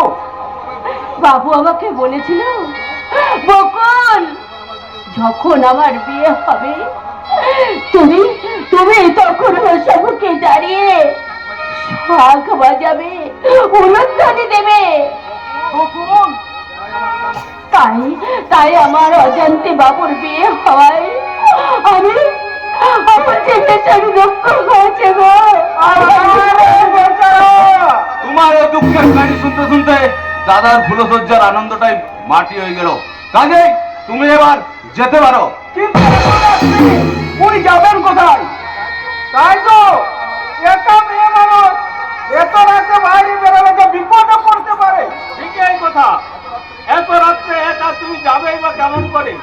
তার চেয়ে আজ রাতটা এখানে থেকে কাল সকালে না হয় না, বাবু মশাইরা, আপনারা আমাকে তাড়িয়ে দেবেন না। আমি যে একেবারে আশায় নিয়ে এখানে ছুটে এসেছি। বকুল, হ্যাঁ গো বাবু, ওখানে আমি যেমন তোমার চাকরানি ছিলাম, এখানেও সেই চাকরানি দিয়েই থাকবো বাবু। বকুল তুমি তা কেমন করে সম্ভব? তাছাড়া তুমি বিবাহিতা, তোমার স্বামী, সংসার সব হারিয়ে গেছে মা। আজ আমি একা, শুধু একা। তাই আমি আপনাদের কাছে অনুরোধ করে বলছি, আপনারা দয়া করে আমাকে এখান থেকে তাড়িয়ে দেবেন না। আপনারা যা বলবেন আমি তাই করব, আপনারা যা খেতে দেবেন আমি তাই খাবো। শুধু এইটুকু আমি হাত জোড় করে আপনাদের কাছে অনুরোধ করছি, আপনারা আমাকে এই বাড়িতে একটু থাকার আশ্রয় দিন, আমাকে একটু থাকার অনুমতি দিন। অসম্ভব, দুজন কাজের লোক রাখার মতো বিলাসিতা আমাদের মানায় না। এর জন্য আমাকে কোনো টাকা মাইনে দিতে হবে না বাবু, কোনো টাকা মাইনে দিতে হবে না। কিন্তু পেটে তো কিছু দিতে হবে, তার জন্য তো একটা মিনিমাম খরচা আছে নাকি? অর্থ আমার মনে হয় ওর মনে কোনো সৎ উদ্দেশ্য আছে। না, আর সেই উদ্দেশ্য পূরণের জন্য সে আমাদের বাড়িতে বিনে মাইনের চাকরানি সেজে থাকতে চায়। বেজুদা, জেনে শুনে একজন ভদ্র মহিলার সঙ্গে এইরকম কত মন্তব্য করা উচিত নয়। প্লিজ নক্ষত্র, তো চুপ কর। আর আমি বলতে পারছি না। আমি তোমাদের অনুরোধ করছি বকুল, তুমি চলে যাও এখান থেকে। আর কখনো কোনোদিন তুমি আমার কাছে আসবে না। তোমার আমার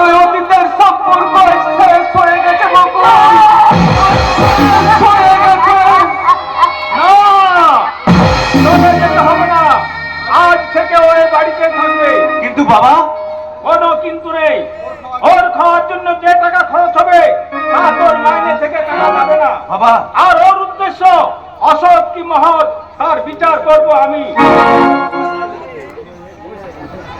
এই যে ভদ্র মহোদয়গণ, দয়া করে বিচার সভাটা ভঙ্গ করবেন কি? হ্যাঁ হ্যাঁ, আমি। আপনারা এই চাকরানি টাকা পেয়ে যাবে মাতামাতি করছেন, তাতে মনে হচ্ছে আপনাদের ছেলের বিয়ের থেকে চাকরানি পাওয়ার আনন্দটা আপনাদের কাছে অনেক বড় হয়ে দাঁড়িয়েছে। আচ্ছা বৌমা, আস্তে কথা বলো বৌমা। বাড়িতে আত্মীয় স্বজনরা রয়েছেন, তারা সবাই শুনতে পাবেন। ভয় পাবে তাতে আমার কি? বিউটি, তুমি কি ভুলে গেছো আজ আমাদের পুরসজ্জা? আর এই পুরসজ্জার জন্য সারা রাতকে আমি তোমার জন্য অপেক্ষা করে বসে থাকবো? তোমার ঘরে যাও বৌমা, ধ্রুব একটু করে যাচ্ছে। না, তুমি এক্ষুনি আমার সঙ্গে যাবে। স্বামীর নাম তুমি মুখে আনলে? কেন? স্বামীর নাম মুখে আনলে মুখে কি ফসকা পড়ে যাবে নাকি? কিন্তু তোমার কি জানা নেই, স্বামীর নাম মুখে ধরলে স্বামীকে অসম্মান করা হয়, আর স্বামী হচ্ছে মেয়েদের কাছে দেবতা। দেবতা দেবতা বলে মানবে এইসব ছোট গাইয়াল মেয়েরা?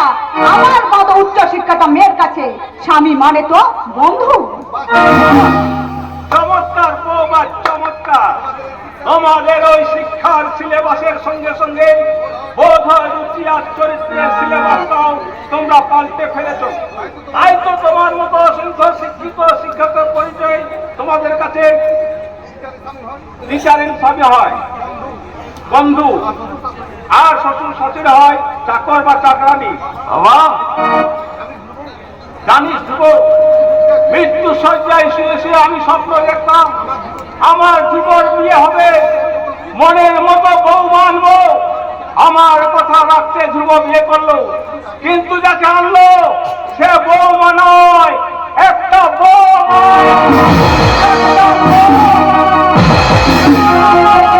কি? আমাকে এত বড় অপমান! সম্মান কখনো শিক্ষায় পাওয়া যায় না বৌমা, সম্মান নিজেকে আদায় করে নিতে হয়। আশা করি এবার সম্মান দেওয়া এবং নেওয়ার ব্যাপারে যথেষ্ট সচেতন থাকবে। বলি আমাকে অপমান করার কারণটা কি? সব কিছু অনর্থন বলে এই চাকরানিটা। অর্ঘ, দাদা, আমি তোমায় এখনো বলছি, আজ এক্ষুনি এই চাকরানিটাকে আমাদের বাড়ি থেকে দাঁড়াও, নইলে কিন্তু এই সংসারে অনেক বড় শান্তির ঝড় বইবে, অনেক বড় শান্তির ঝড় বইবে। আরে এই করবো, শোনো, আমি তোমাকে মাত্র 10 মিনিট সময় দিয়ে যাচ্ছি। এই 10 মিনিটের মধ্যে তুমি যদি আমার পুরসজ্জা করে না আসো, তাহলে তোমার বাবা এই সাদের বৌমা সত্যি সত্যি বোমা হয়ে ফাটবে। বলবো, তুমি কি শুধু চুপ করে থাকবে, কোনো কথাই কি বলবে না? বলার ভাষা আজ আমার হারিয়ে গেছে নক্ষত্র, প্রত্যেকের প্রতি বন্ধু হয়ে গেছে আমার বাক্যশ্রী। তাই তো আমার বাবা বোন না বলার কান্নায় আজ ডুকরে ডুকরে কাঁদছে। তুমি তোমার তুমি আমার পুরসজ্জার ঘরে যাও গো, পুরসজ্জার ঘরে যাও। তুমি এই কথা বলছো বকুল? আমিও বলছি বরদা বাবু, তুমি তোমার ফুলসজ্জার ঘরে যাও। দেরি হলে হয়তো আবার বৌদিমণি রেগে উঠবে, আবার হয়তো তোমাকে অপমান করে বসবে। তুমি আর দেরি করো না বরদা বাবু, তুমি তোমার ফুলসজ্জার ঘরে যাও, তুমি তোমার ফুলসজ্জার ঘরে যাও। যার ঘরের সঙ্গে আমার কোনো মনের মিল নেই, যার চরিত্রের সঙ্গে আমার চরিত্র সম্পূর্ণ মেমোরাম, তাকে আমি স্ত্রী স্বীকৃতি দিলাম। স্ত্রী মর্যাদা দেওয়া আমার পক্ষে সম্ভব নয়। তুমি ঠিক বলেছো বড়দা, তোমার এই মুজিবরের মহা সমস্যার কথা আর কেউ না জানলো আমি তো জানি। তাই সব জেনে বুঝে আমি তোমাকে বলে যাচ্ছি, তুমি সিদ্ধান্ত নাও কাকে তুমি আপন করে নেবে, তোমার ওই অগ্নি সাক্ষী স্ত্রীকে, তো ভালোবাসার সিঁদুরকে। নক্ষত্র, আমি তোরা কেমন করে বোঝাই, এই অগ্নি সাক্ষী স্ত্রীর চেয়ে আমার কাছে ভালোবাসার সিঁদুরের মূল্য অনেক বেশি। নক্ষত্র, অনেক বেশি। ওগো, ওগো, তুমি চুপ করো গো, চুপ করো।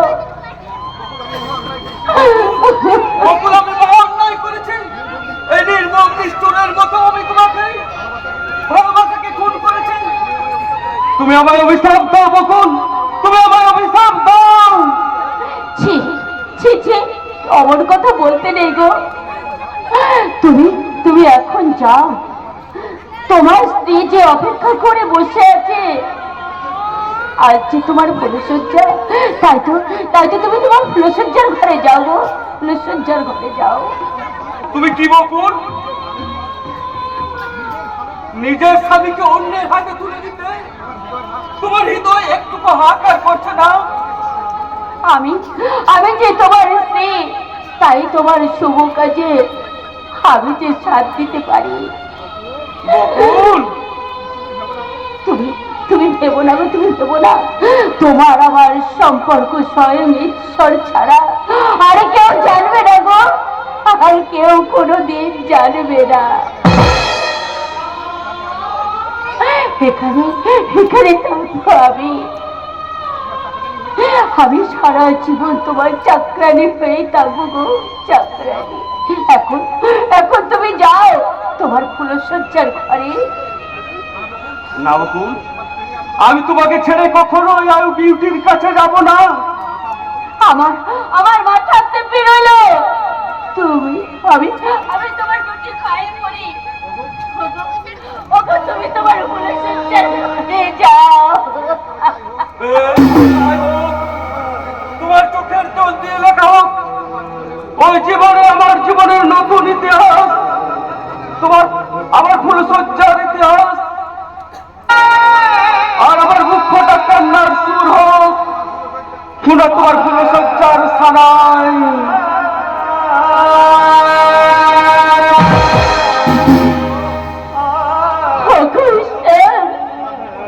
আমার জীবন নিয়ে এ তুমি কেমন খেলা খেললে ঠাকুর?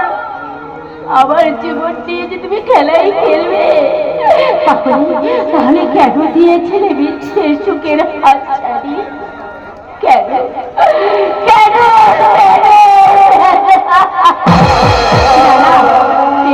আমি কি করতে চলেছি? শ্বশুরের ভিটে যে আমার আছে স্বর্গ, তাই সেই স্বর্গতে যদি চোখের জল পড়ে তাহলে যে আমার শ্বশুর চোখ কল্যাণ হবে। কেউ না জানলেও স্বয়ং ঈশ্বর তো জানে এই সংসারের সাথে যে আবার কত বড় সদর সম্পর্ক জড়িয়ে আছে। শুধু এইটুকু তোমার কাছে প্রার্থনা করি, সব কিছু সহ্য করার শক্তি আমাকে দাও ঠাকুর, সব কিছু সহ্য করার শক্তি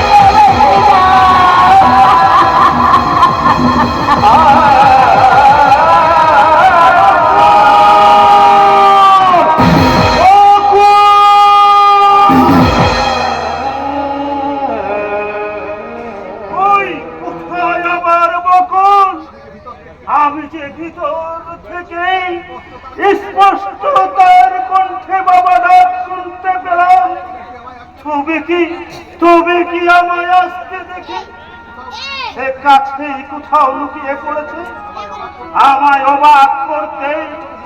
এখনই হয়তো পিছন থেকে ছুটে এসে আমার গলা জড়িয়ে ধরে খিলখিল করে হেসে উঠবে। আমি বলুন এইখানটাতে একটু বসি, আর একটু করে হয়তো বকুল এসে আমায় জড়িয়ে ধরে বলবে, বাবা বাবা তুমি একা একা বসে কার কথা ভাবছো বাবা? বকুল কোথায় দিদি? না মানে বাবা আমার বড় ভুল হয়ে গেছে রে মা। বকুলের কথা ভাবতে ভাবতে আমি যেন আমার বাহ্যিক জ্ঞানটুকু হারিয়ে ফেলেছি। তাই তো শয়নে সপনে আমি যেন স্পষ্ট তার কণ্ঠে চোখের সামনে ভেসে ওঠে ওই আলিয়ার মতো করুণ মুখখানা। বাবা তুমি কোথায় দিদির কথা ভাবছো? আমি বলছি দিদি সেখানে খুব ভালো আছে। অযথা নয় রে মা, আজ 7 দিন হয়ে গেল বকুলের কোনো সংবাদই পেলাম না। মেয়েটা যে কেমন আছে, কিভাবে আছে, কোথায় আছে, তা একমাত্র ঈশ্বরই জানে। আমি বলছি দিদি খুব ভালো আছে, আর দিদি শ্বশুর বাড়ির লোকেরা নিশ্চয়ই দিদিকে মেনে নিয়েছে, তা না হলে দিদি কবে ফিরে আসতো। এ তুই কি বলছিস মা? আমার বকুল ভালো আছে? ওরা সবাই ওকে যথাযোগ্য মর্যাদা দিয়ে মেনে নিয়েছে। হ্যাঁ, নেবেই তো। ধ্রুবর মতো আদর্শবান ছেলের মা বাবা কখনো নিষ্ঠুর হতে পারে না। বাবা, আমার কি মনে হয় জানিস মা, নিন্দুকেরা হয়তো নিন্দে করে ধ্রুবর নামে মিথ্যে অপবাদটা রটিয়েছিল। নিমা এলে ওকে একটু বেশ করে বকে দিচ্ছে মা। বাবা, নিমাইদার কি দোষ বলো তো? নিমাইদা যা শুনেছে তাই তো বলেছে। হ্যাঁ হ্যাঁ, নিমাইয়ের আর কি দোষ? সে যা শুনেছে তাই তো বলেছে। না না, ওর কোনো দোষ নেই। আমি বরং এক কাজ করি, আজই একবার আমি বকুলকে। আজই যাবে বাবা? হ্যাঁ রে মা, কতদিন মেয়েটাকে দেখিনি, মনটা বড় ছটপট করছি। বাবা, তাছাড়া বিয়ের পর নতুন মেয়ে জামাইকে একসঙ্গে নিয়ে আসতে হয়। আমি বরং এক্ষুনি কি হলো বাবা? শ্বশুর বাড়ি যাওয়ার সময় বকুলকে আমি কিছু দিতে পারিনি। আর যদি ওর জন্য একখানা শাড়ি আর ধ্রুবর জন্য একখানা চোস্তা পাঞ্জাবি না নিয়ে যেতে পারি, আমি যে ভীষণ ছোট হয়ে যাব রে মা। অথচ আমার কাছে তেমন কিছু নেই যা দিয়ে আমি। এক কাজ করলে হয় না বাবা? মায়ের ওই সোনার বালার জোড়া দুটো বিক্রি করে না হয়? না রে চাপা না, ও ভাবির তাড়নায় তোর মায়ের সমস্ত গয়না আমি বিক্রয় করে ফেলেছি। এই তার শেষ স্মৃতিটুকু আমি আর মুছে ফেলতে চাই না রে চাপা। তবে তাই ভালো। তবে আমি বলছিলাম কি, এখন না পারলেও দিদি জানিব বাড়ি যাওয়ার সময় তুমি যদি তাদেরকে নতুন জামা কাপড় পরিয়ে পাঠাতে, তাহলে হাতে দুটো দিন সময় পেলে তুমি ঠিক টাকার ব্যবস্থা করে ফেলতে পারতে।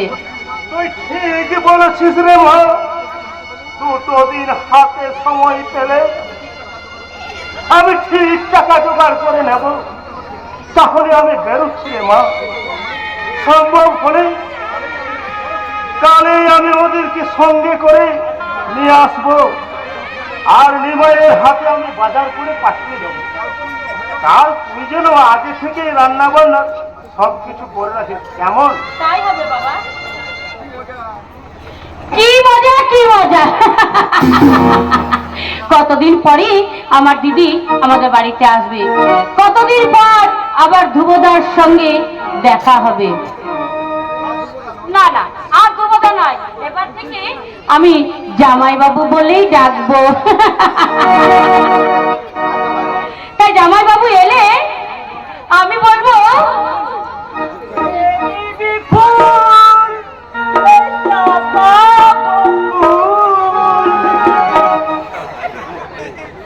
কে কে তুমি?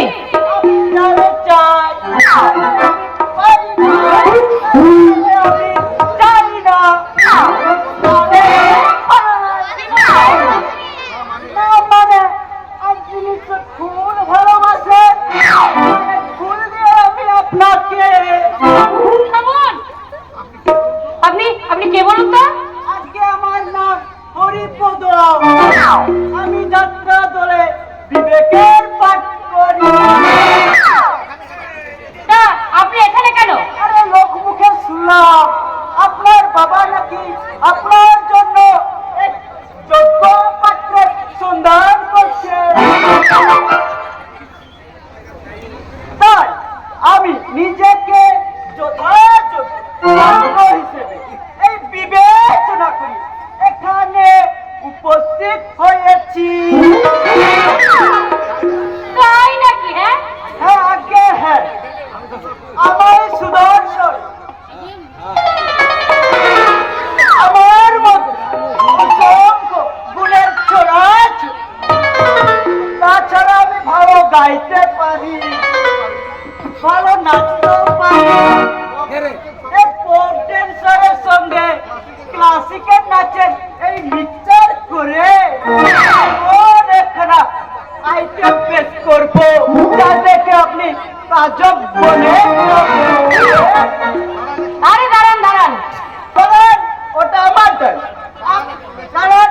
নেচে দেখাচ্ছি। থামুন থামুন, আপনার নাচটা পরে দেখালেও চলবে। তাহলে আপনার বাবাকে ডাকুন। আমার বাবা এখন বাড়িতে নেই। নেই, আগে বলবেন তো। কি বললেন? আগে বলুন আমাকে আপনার পছন্দ হয়েছে কিনা। আপনাকে আবার পছন্দ হবে না? আরে আমার বিয়ে আমি এক ঘটক, যোগাযোগ থেকে সাধনা ডাকুন, আপনার বাবাকে ডাকুন। আমি বললাম তো আমার বাবা বাড়িতে নেই। আরে আগে বলবেন তো। কি বললেন? বলুন আমাকে আপনার পছন্দ হয়েছে কিনা। আপনাকে আবার আবার পছন্দ হবে না? আমি হলে সুদর্শন, সুস্বাস্থ্যবান। কথাগুলো দেখছি ভীষণ তাই নাকি? এবং আপনিও মনে করুন না, মানে ভীষণ মিষ্টি। এই তো পাচ্ছি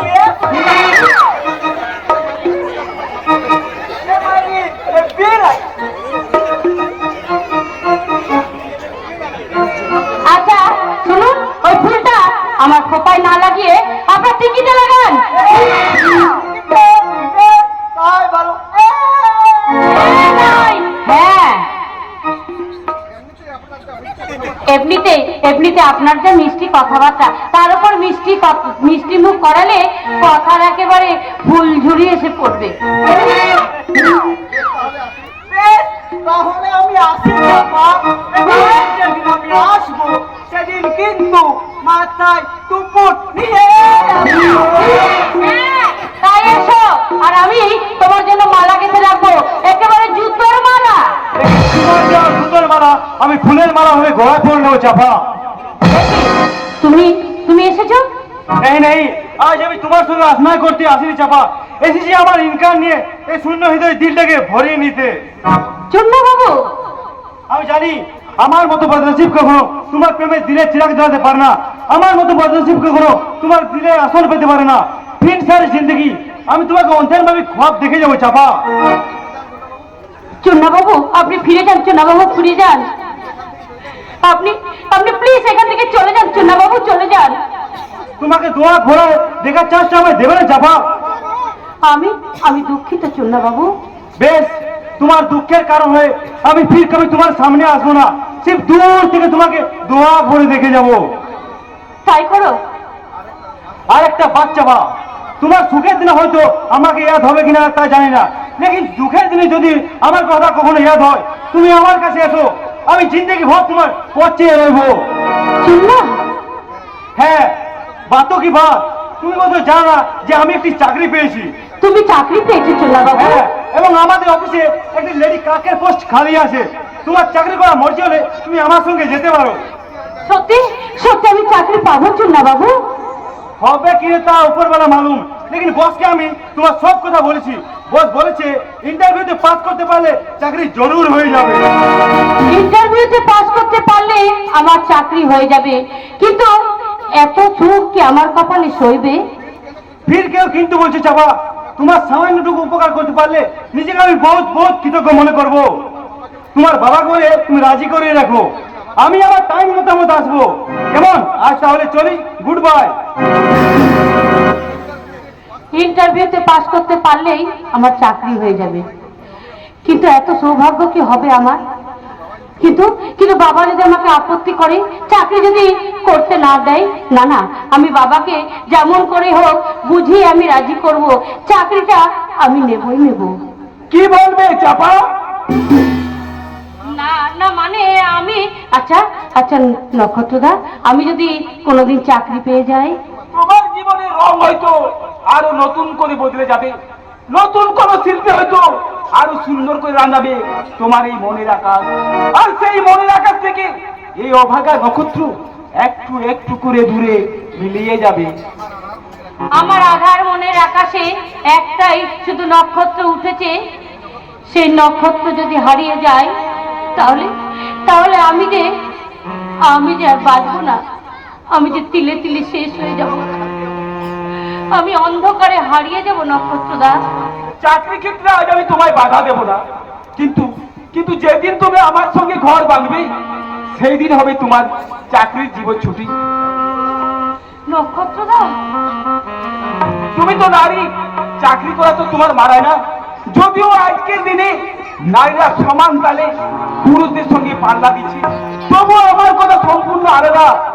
নারীরা তাদের প্রেম প্রীতি ভালোবাসা দিয়ে সাজাবে এই সোনার সংসার। দিনের শেষে ক্লান্ত পুরুষ যখন ঘরে ফিরবে তখন নারী তার সেবা ও ভালোবাসা দিয়ে ক্লান্তিকে দূর করবে।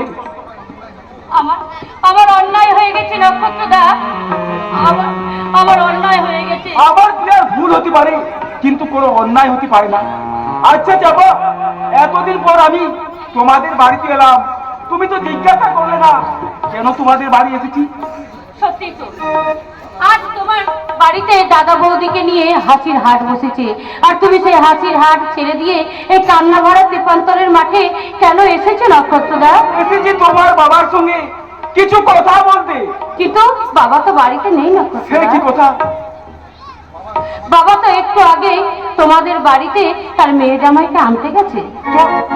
তোমার বাবা আমাদের বাড়ি গেছে? এই যে মহা অনর্থ কবে? কেন কেন অর্থ কিসের? বলার সময় এখন নেই যাবা, আগে আগে তোমার বাবাকে জনম অপমানের হাত থেকে বাঁচাই, তারপর আমি তোমাকে সব কথা বলবো। নক্ষত্রদা, গুড বাই। আশ্চর্য, এই নক্ষত্রদাকে আমি আজও চিনতে পারলাম না। আসলে আসলে নক্ষত্রদা শিল্পী তো, তাই তাই আমি নক্ষত্রদাকে আজও চিনতে পারলাম না।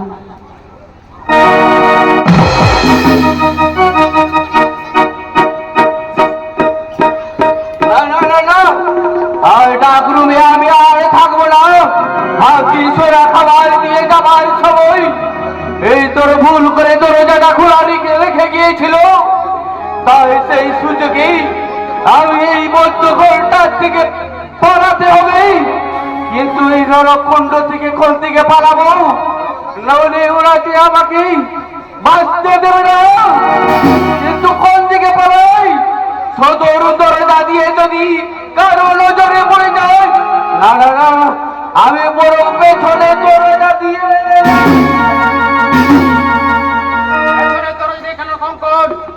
তোর জন্য তো সদর দরজা সব সময় খোলা আছে, ইচ্ছে হলে ওই দরজা দিয়ে। দাদা তুমি? হ্যাঁ আমি। তুই ভুল করে যদি ওই পথ চিনতে না পারিস, তাই আমি তোকে পথ দেখাতে এলাম। এখন বল, তুই কোন পথে যেতে চাস, জীবনে না মরণে? তুই যদি আমার কথা আমার তোর নামের সম্পত্তি আমার নামে লিখে দিস, তোর জীবনের পথ আমি সুখ হাসি আর আনন্দে ভরিয়ে দেব। আর যদি ওই সম্পত্তির মনে আমাকে অগ্রাহ্য করে, তোকে আমি তোর ওই ময়নার মতো উপরে পাঠিয়ে দেবো। কিন্তু তা তুমি পারবে না দাদা। এ মৃত্যু হয়ে মৃত হয়ে আমি আমার সম্পত্তি তোমার নামে লিখে দিতে পারবো না, কোনোদিনই পারবো না দাদা। পথের ভিখারি কি বলিস কঙ্কর? হ্যাঁ, আমি যে তোকে আমার নিজের থেকেও বেশি ভালোবাসি রে ভাই, বেশি ভালোবাসি। তুই আমার ভাই, তুই কষ্ট পেলে আমি সইতে পারি না রে, আমি সইতে পারি না। আমার দুঃখে তুমি কাঁদবে দাদা। কঙ্কর, যখন তোমার হাতের চাবুক নির্মম ভাবে আমার পিঠে রক্ত ছড়াইছিল, তখন তোমার মনের কষ্ট কোথায় ছিল দাদা? যখন তোমার ওই পোষা গুন্ডেরা বিষাক্ত ইঞ্জেকশন দিয়ে আমাকে পাগল করতে চাইছিল, তখন তোমার দয়া মায়া মমতা গুলো কোন মুখে লেখা ছিল দাদা? কঙ্কর, আমি তোমার ভাই, তাই আমি কষ্ট পেলেই তুমি ভীষণ কষ্ট পাবে, তাই না দাদা? কিন্তু দাদা, আমার ময়নাও তো ছিল তোমার একটা বোন। তোমার সেই বোনকে নিজের হাতে তুমি তাকে খুন করেছো, খুন। তো ওই তখন তো তোমার এতটুকু কষ্ট হয়নি? হবে কি করে? সেদিন যে আমি অতিরিক্ত নেশায় আচ্ছন্ন ছিলাম, তাই নেশার ঘরে কখন যে কি করেছি তা আমি কিছুই জানি না। মিথ্যে কথা। সেই যে অর্ধেকের পৈতৃক সম্পত্তির অংশ পেয়ে যেত, তাই তো তুমি তাকে সুস্থ মস্তিষ্কে খুন করেছো, খুন। আমাকেও তুমি খুন করতে দাদা, যদি না বাবা আমার নামে এই দলিলে উইল করে যেতেন। তখন করিনি, কিন্তু এবার তোকে সত্যি সত্যি খুন করব। তুই যদি ওই তোর নামের সম্পত্তি আমার নামে না লিখে দিস, তা তুমি কখনো পারবে না দাদা। আরে ও আমি জানি, আমাকে তুমি একেবারে খুন করতে পারবে না। বলিস কি খুন করতে পারবো না? পারবে না।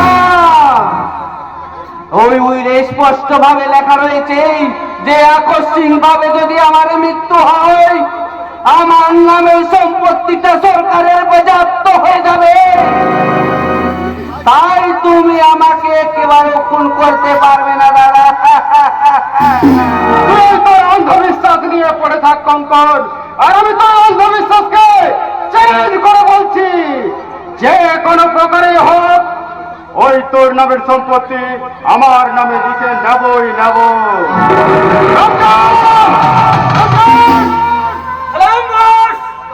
এতক্ষণ কোথায় ছিলি রে?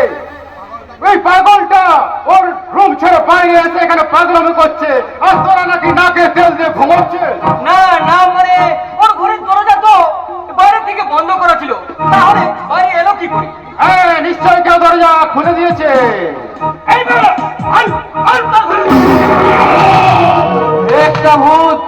একটা ভূত এসেই তোমাদের মরণের দরজা খুলে দিয়ে গেছে। আর সেই ভূতটা তোমাদের মরণের দরজা খুলে দিয়ে, সেই দরজা দিয়ে তোমরা একেবারে সর জমের পৌঁছে যাবে।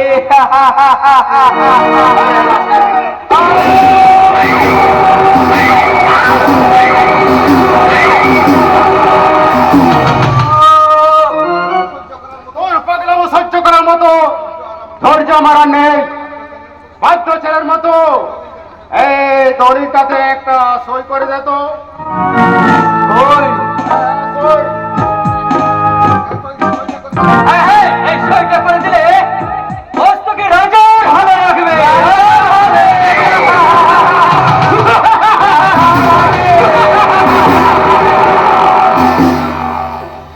হ্যাঁ হ্যাঁ, ভালো ভালো খাবার পাবি, আবার দামি দামি পোশাক পরবি, আর এই পোশাক গাড়িতে চড়ে এই যেখানে খুশি এই বেড়াতে যাবি। সত্যি বলছো? শুধু তাই নয় রে কঙ্কন, শুধু তাই নয়। হ্যাঁ, আমি তোকে কথা দিচ্ছি, আজ থেকে তুই যত মূল্যের সম্পত্তি লিখে দিবি, আজ থেকে 2 বছরের পর আমি তার চেয়ে দ্বিগুণ সম্পত্তি ফেরত দেবো। কি মজা, কি মজা। তখন আমি মস্ত বড় লোক হয়ে যাব, আমার মাথাটা একেবারে আকাশে থেকে যাবে। তাই দুটো হাতের একটা হাত হিমালয় আর একটা হাত কন্যাকুমারিকা পর্যন্ত লম্বা হয়ে যাবে।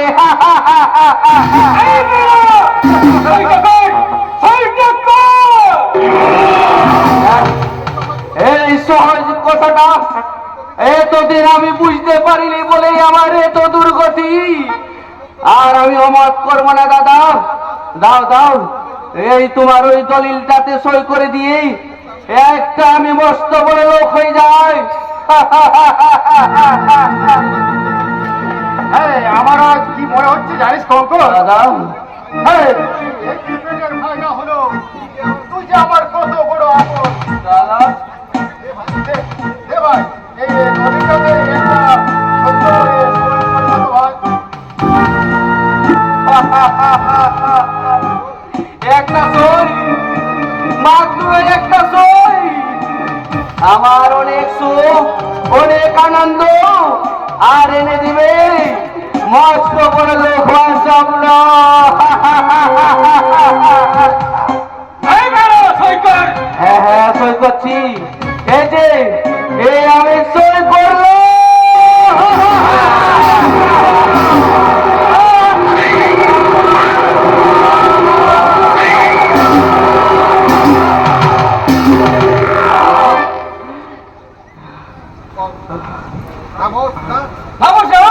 এত বড় ভুল আপনি করবেন না। উত্তেজনার বসে আপনি যে কাজ করতে চাইছেন তার জন্য ভীষণ আপনাকে পস্তাতে হয়। ছেড়ে দিন বল, ছেড়ে দিন প্লিজ। চলছে আপনি ভাববেন না বল, আজকে ওকে এমন শিক্ষা দিব যা ও কল্পনাও করতে পারবে না। এই সারাদিন ওকে আমি এই নরক যন্ত্রণা ভোগ করাবো, আর যতবার ওর জ্ঞান ফিরবে এই ততবার এই বিষাক্ত ইঞ্জেকশন দিয়ে আমি এই নরক যন্ত্রণা ভোগ করাবো। এই ইঞ্জেকশন দিয়ে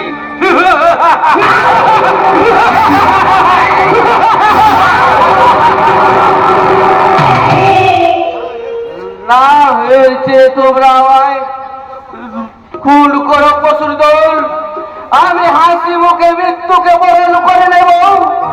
তবু এই বিভৎস সময় থেকে আমায় তোমরা মুক্তি দাও। দোহাই দাদা, আমাকে তোমরা মুক্তি দাও, মুক্তি মুক্তি। এই বেলা চলো, চলো।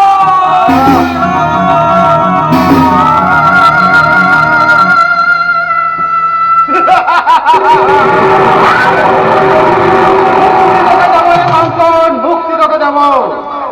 আমার আকাঙ্ক্ষার খিদে মিটলে তোর ময়নার মতো তোকে মুক্তি দিয়ে দেব। আমার আকাঙ্ক্ষার আমি মেটাবো তোমার আকাঙ্ক্ষার খিদে। ও মাই গড, এই আকাশপুরের ধ্রুব সতী সাথী আমার বাড়িতে ঠাট্টা করো না কৌশিক, তোমার প্রেমকে প্রত্যাখ্যান করে আমি মহা বড় ভুল করেছি।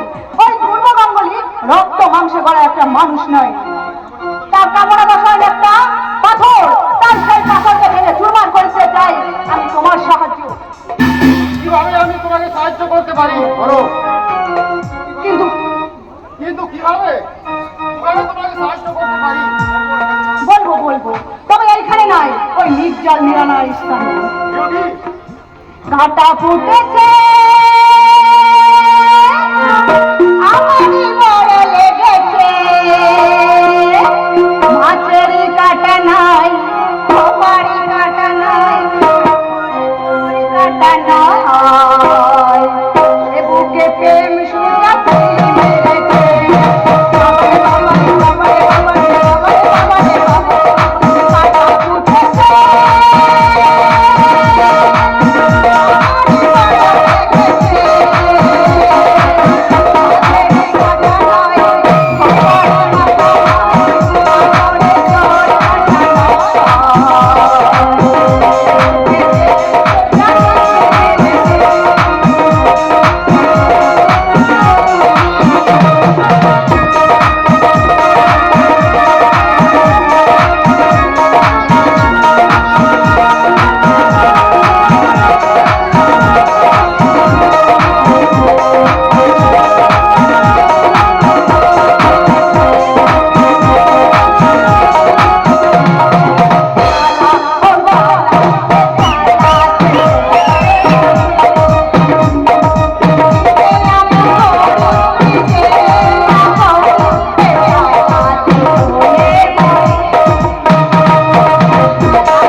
বকুল এই বাড়িতে আসার পর থেকে আমি যেন কেমন হয়ে গেছি, কোনো কাজেই মনে হচ্ছে না। মেয়েটা চাকরানি হলো, মুখখানা ভারী সুন্দর, তার চেয়েও সুন্দর ওর দেহখানা, ওর চোখ দুটো সালা যেন দুটো চম্বল, আর বুকটা যেন একটা আস্ত মৌচা। ওই মৌচাকটাকে যদি একটিবার কাছে পেতাম, কিন্তু কিভাবে ওকে আমি ফাঁদে ফেলবো? পেয়েছি। বকুলকে দিয়ে গ্লাস জল পাঠিয়ে দিত, জলের গ্লাস হাতে নিয়ে বকুল আমার দিকে আসবে, কাছে আরো কাছে। যখন সে একবার আমার ফাদার নাগালের মধ্যে চলে আসবে, তখন তাকে আমি এমনি করে জড়িয়ে ধরে, মেজবাবু এই নিন জল। কে? এসো। তুমি জল চাইছিলে? ওই না তো, হ্যাঁ, আমি না জলে চাইছিলাম বকুল, আমার না ভীষণ চেষ্টা পেয়েছে। তুমি কি সেই চেষ্টা মেটাতে পারবে সুন্দরী? এই জলটা পান করুন, টেস্টটা মিটে যাবে মেজবাবু। হাতের কাছে তরল অমৃত থাকতে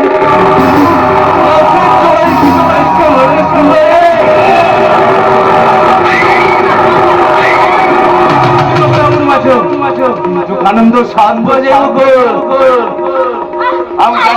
আমি জানি মার মধ্যে স্নান করে দেখতাম জমে আছে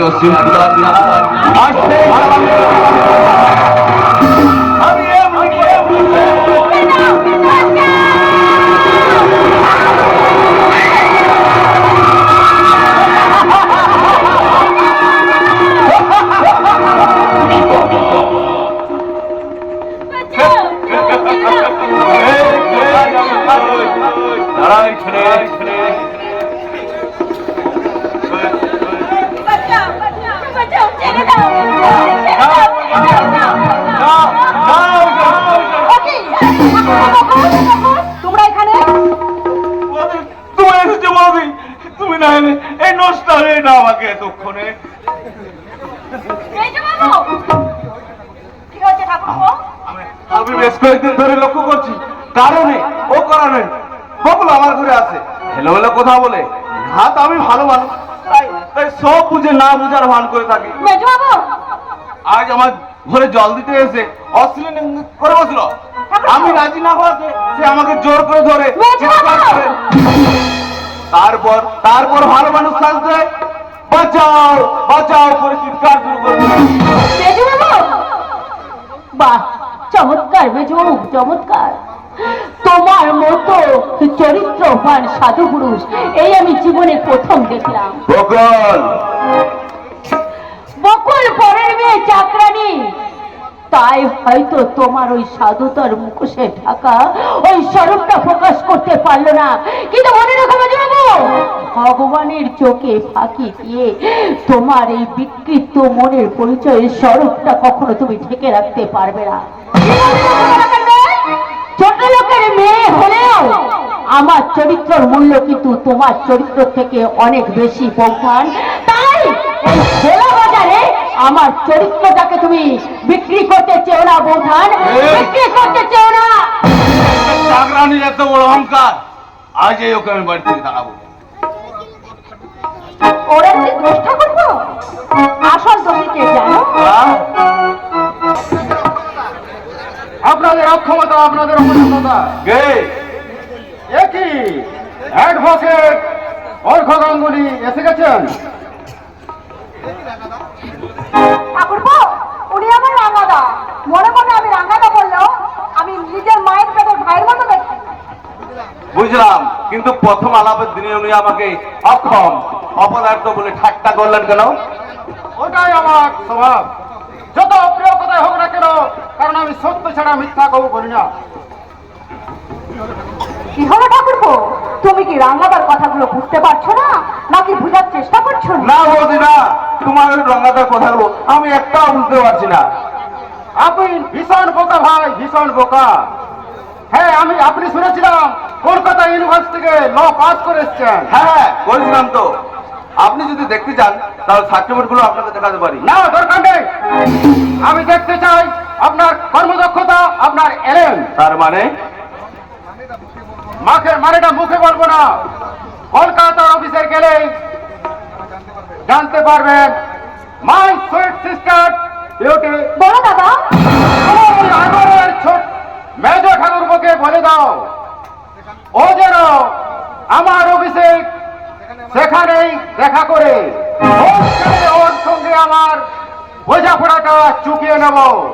চলি পুষ্পাল, রাঙাবো আরে আমাকে দেখে লাভ নেই ঠাকুরপো, তার চেয়ে বরং এই নির্জল নিরালা স্থানে তুমি আমাকে দাঁড়িয়ে দাঁড়িয়ে দেখে নাও।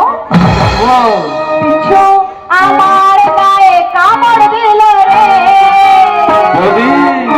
ওই মা পিছু আমার গায়ে কামড় দিল রে, পিছু আমার গায়ে কামড় দিল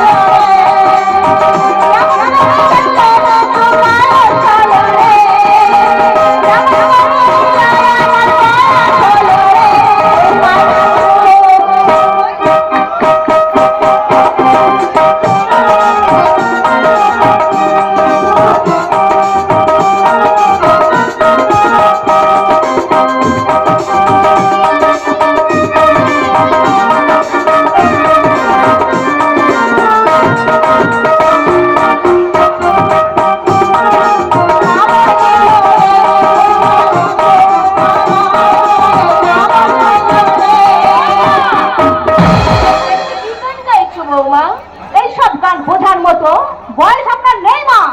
বৌমা তুমি বোধহয় ভুলে যাচ্ছ, একদিন কিন্তু আমি ওই বয়সটা পেরিয়ে এসেছি। তোমার চেয়ে খুব কম বয়সী আমি এই সংসারের বউ হয়ে এসেছি। এই সংসারের বউ হয়ে এসে আমি তুলসী তলায় মঙ্গল গীত গেয়েছি, কিন্তু তোমার মতো এরকম করে অমঙ্গল অশ্লীল গান গাইনি বৌমা।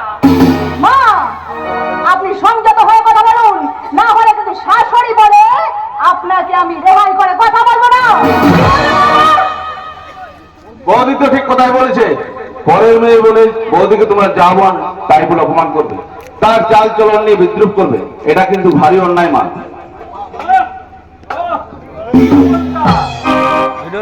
মেজর ছেলেটা অনেক বড় হয়ে গেছে, মমতা অনেক জ্ঞান অর্জন করে ফেলেছে। তাই তো হতভাগা আজ মায়ের অন্যায়ের বিরুদ্ধে কথা বলতে শিখেছে। করবই তো, বৌদি শহরের মেয়ে, ছোট থেকে শহরের শিক্ষা দীক্ষায় বড় হয়েছে, আর সেই শিক্ষা রুচি নিয়ে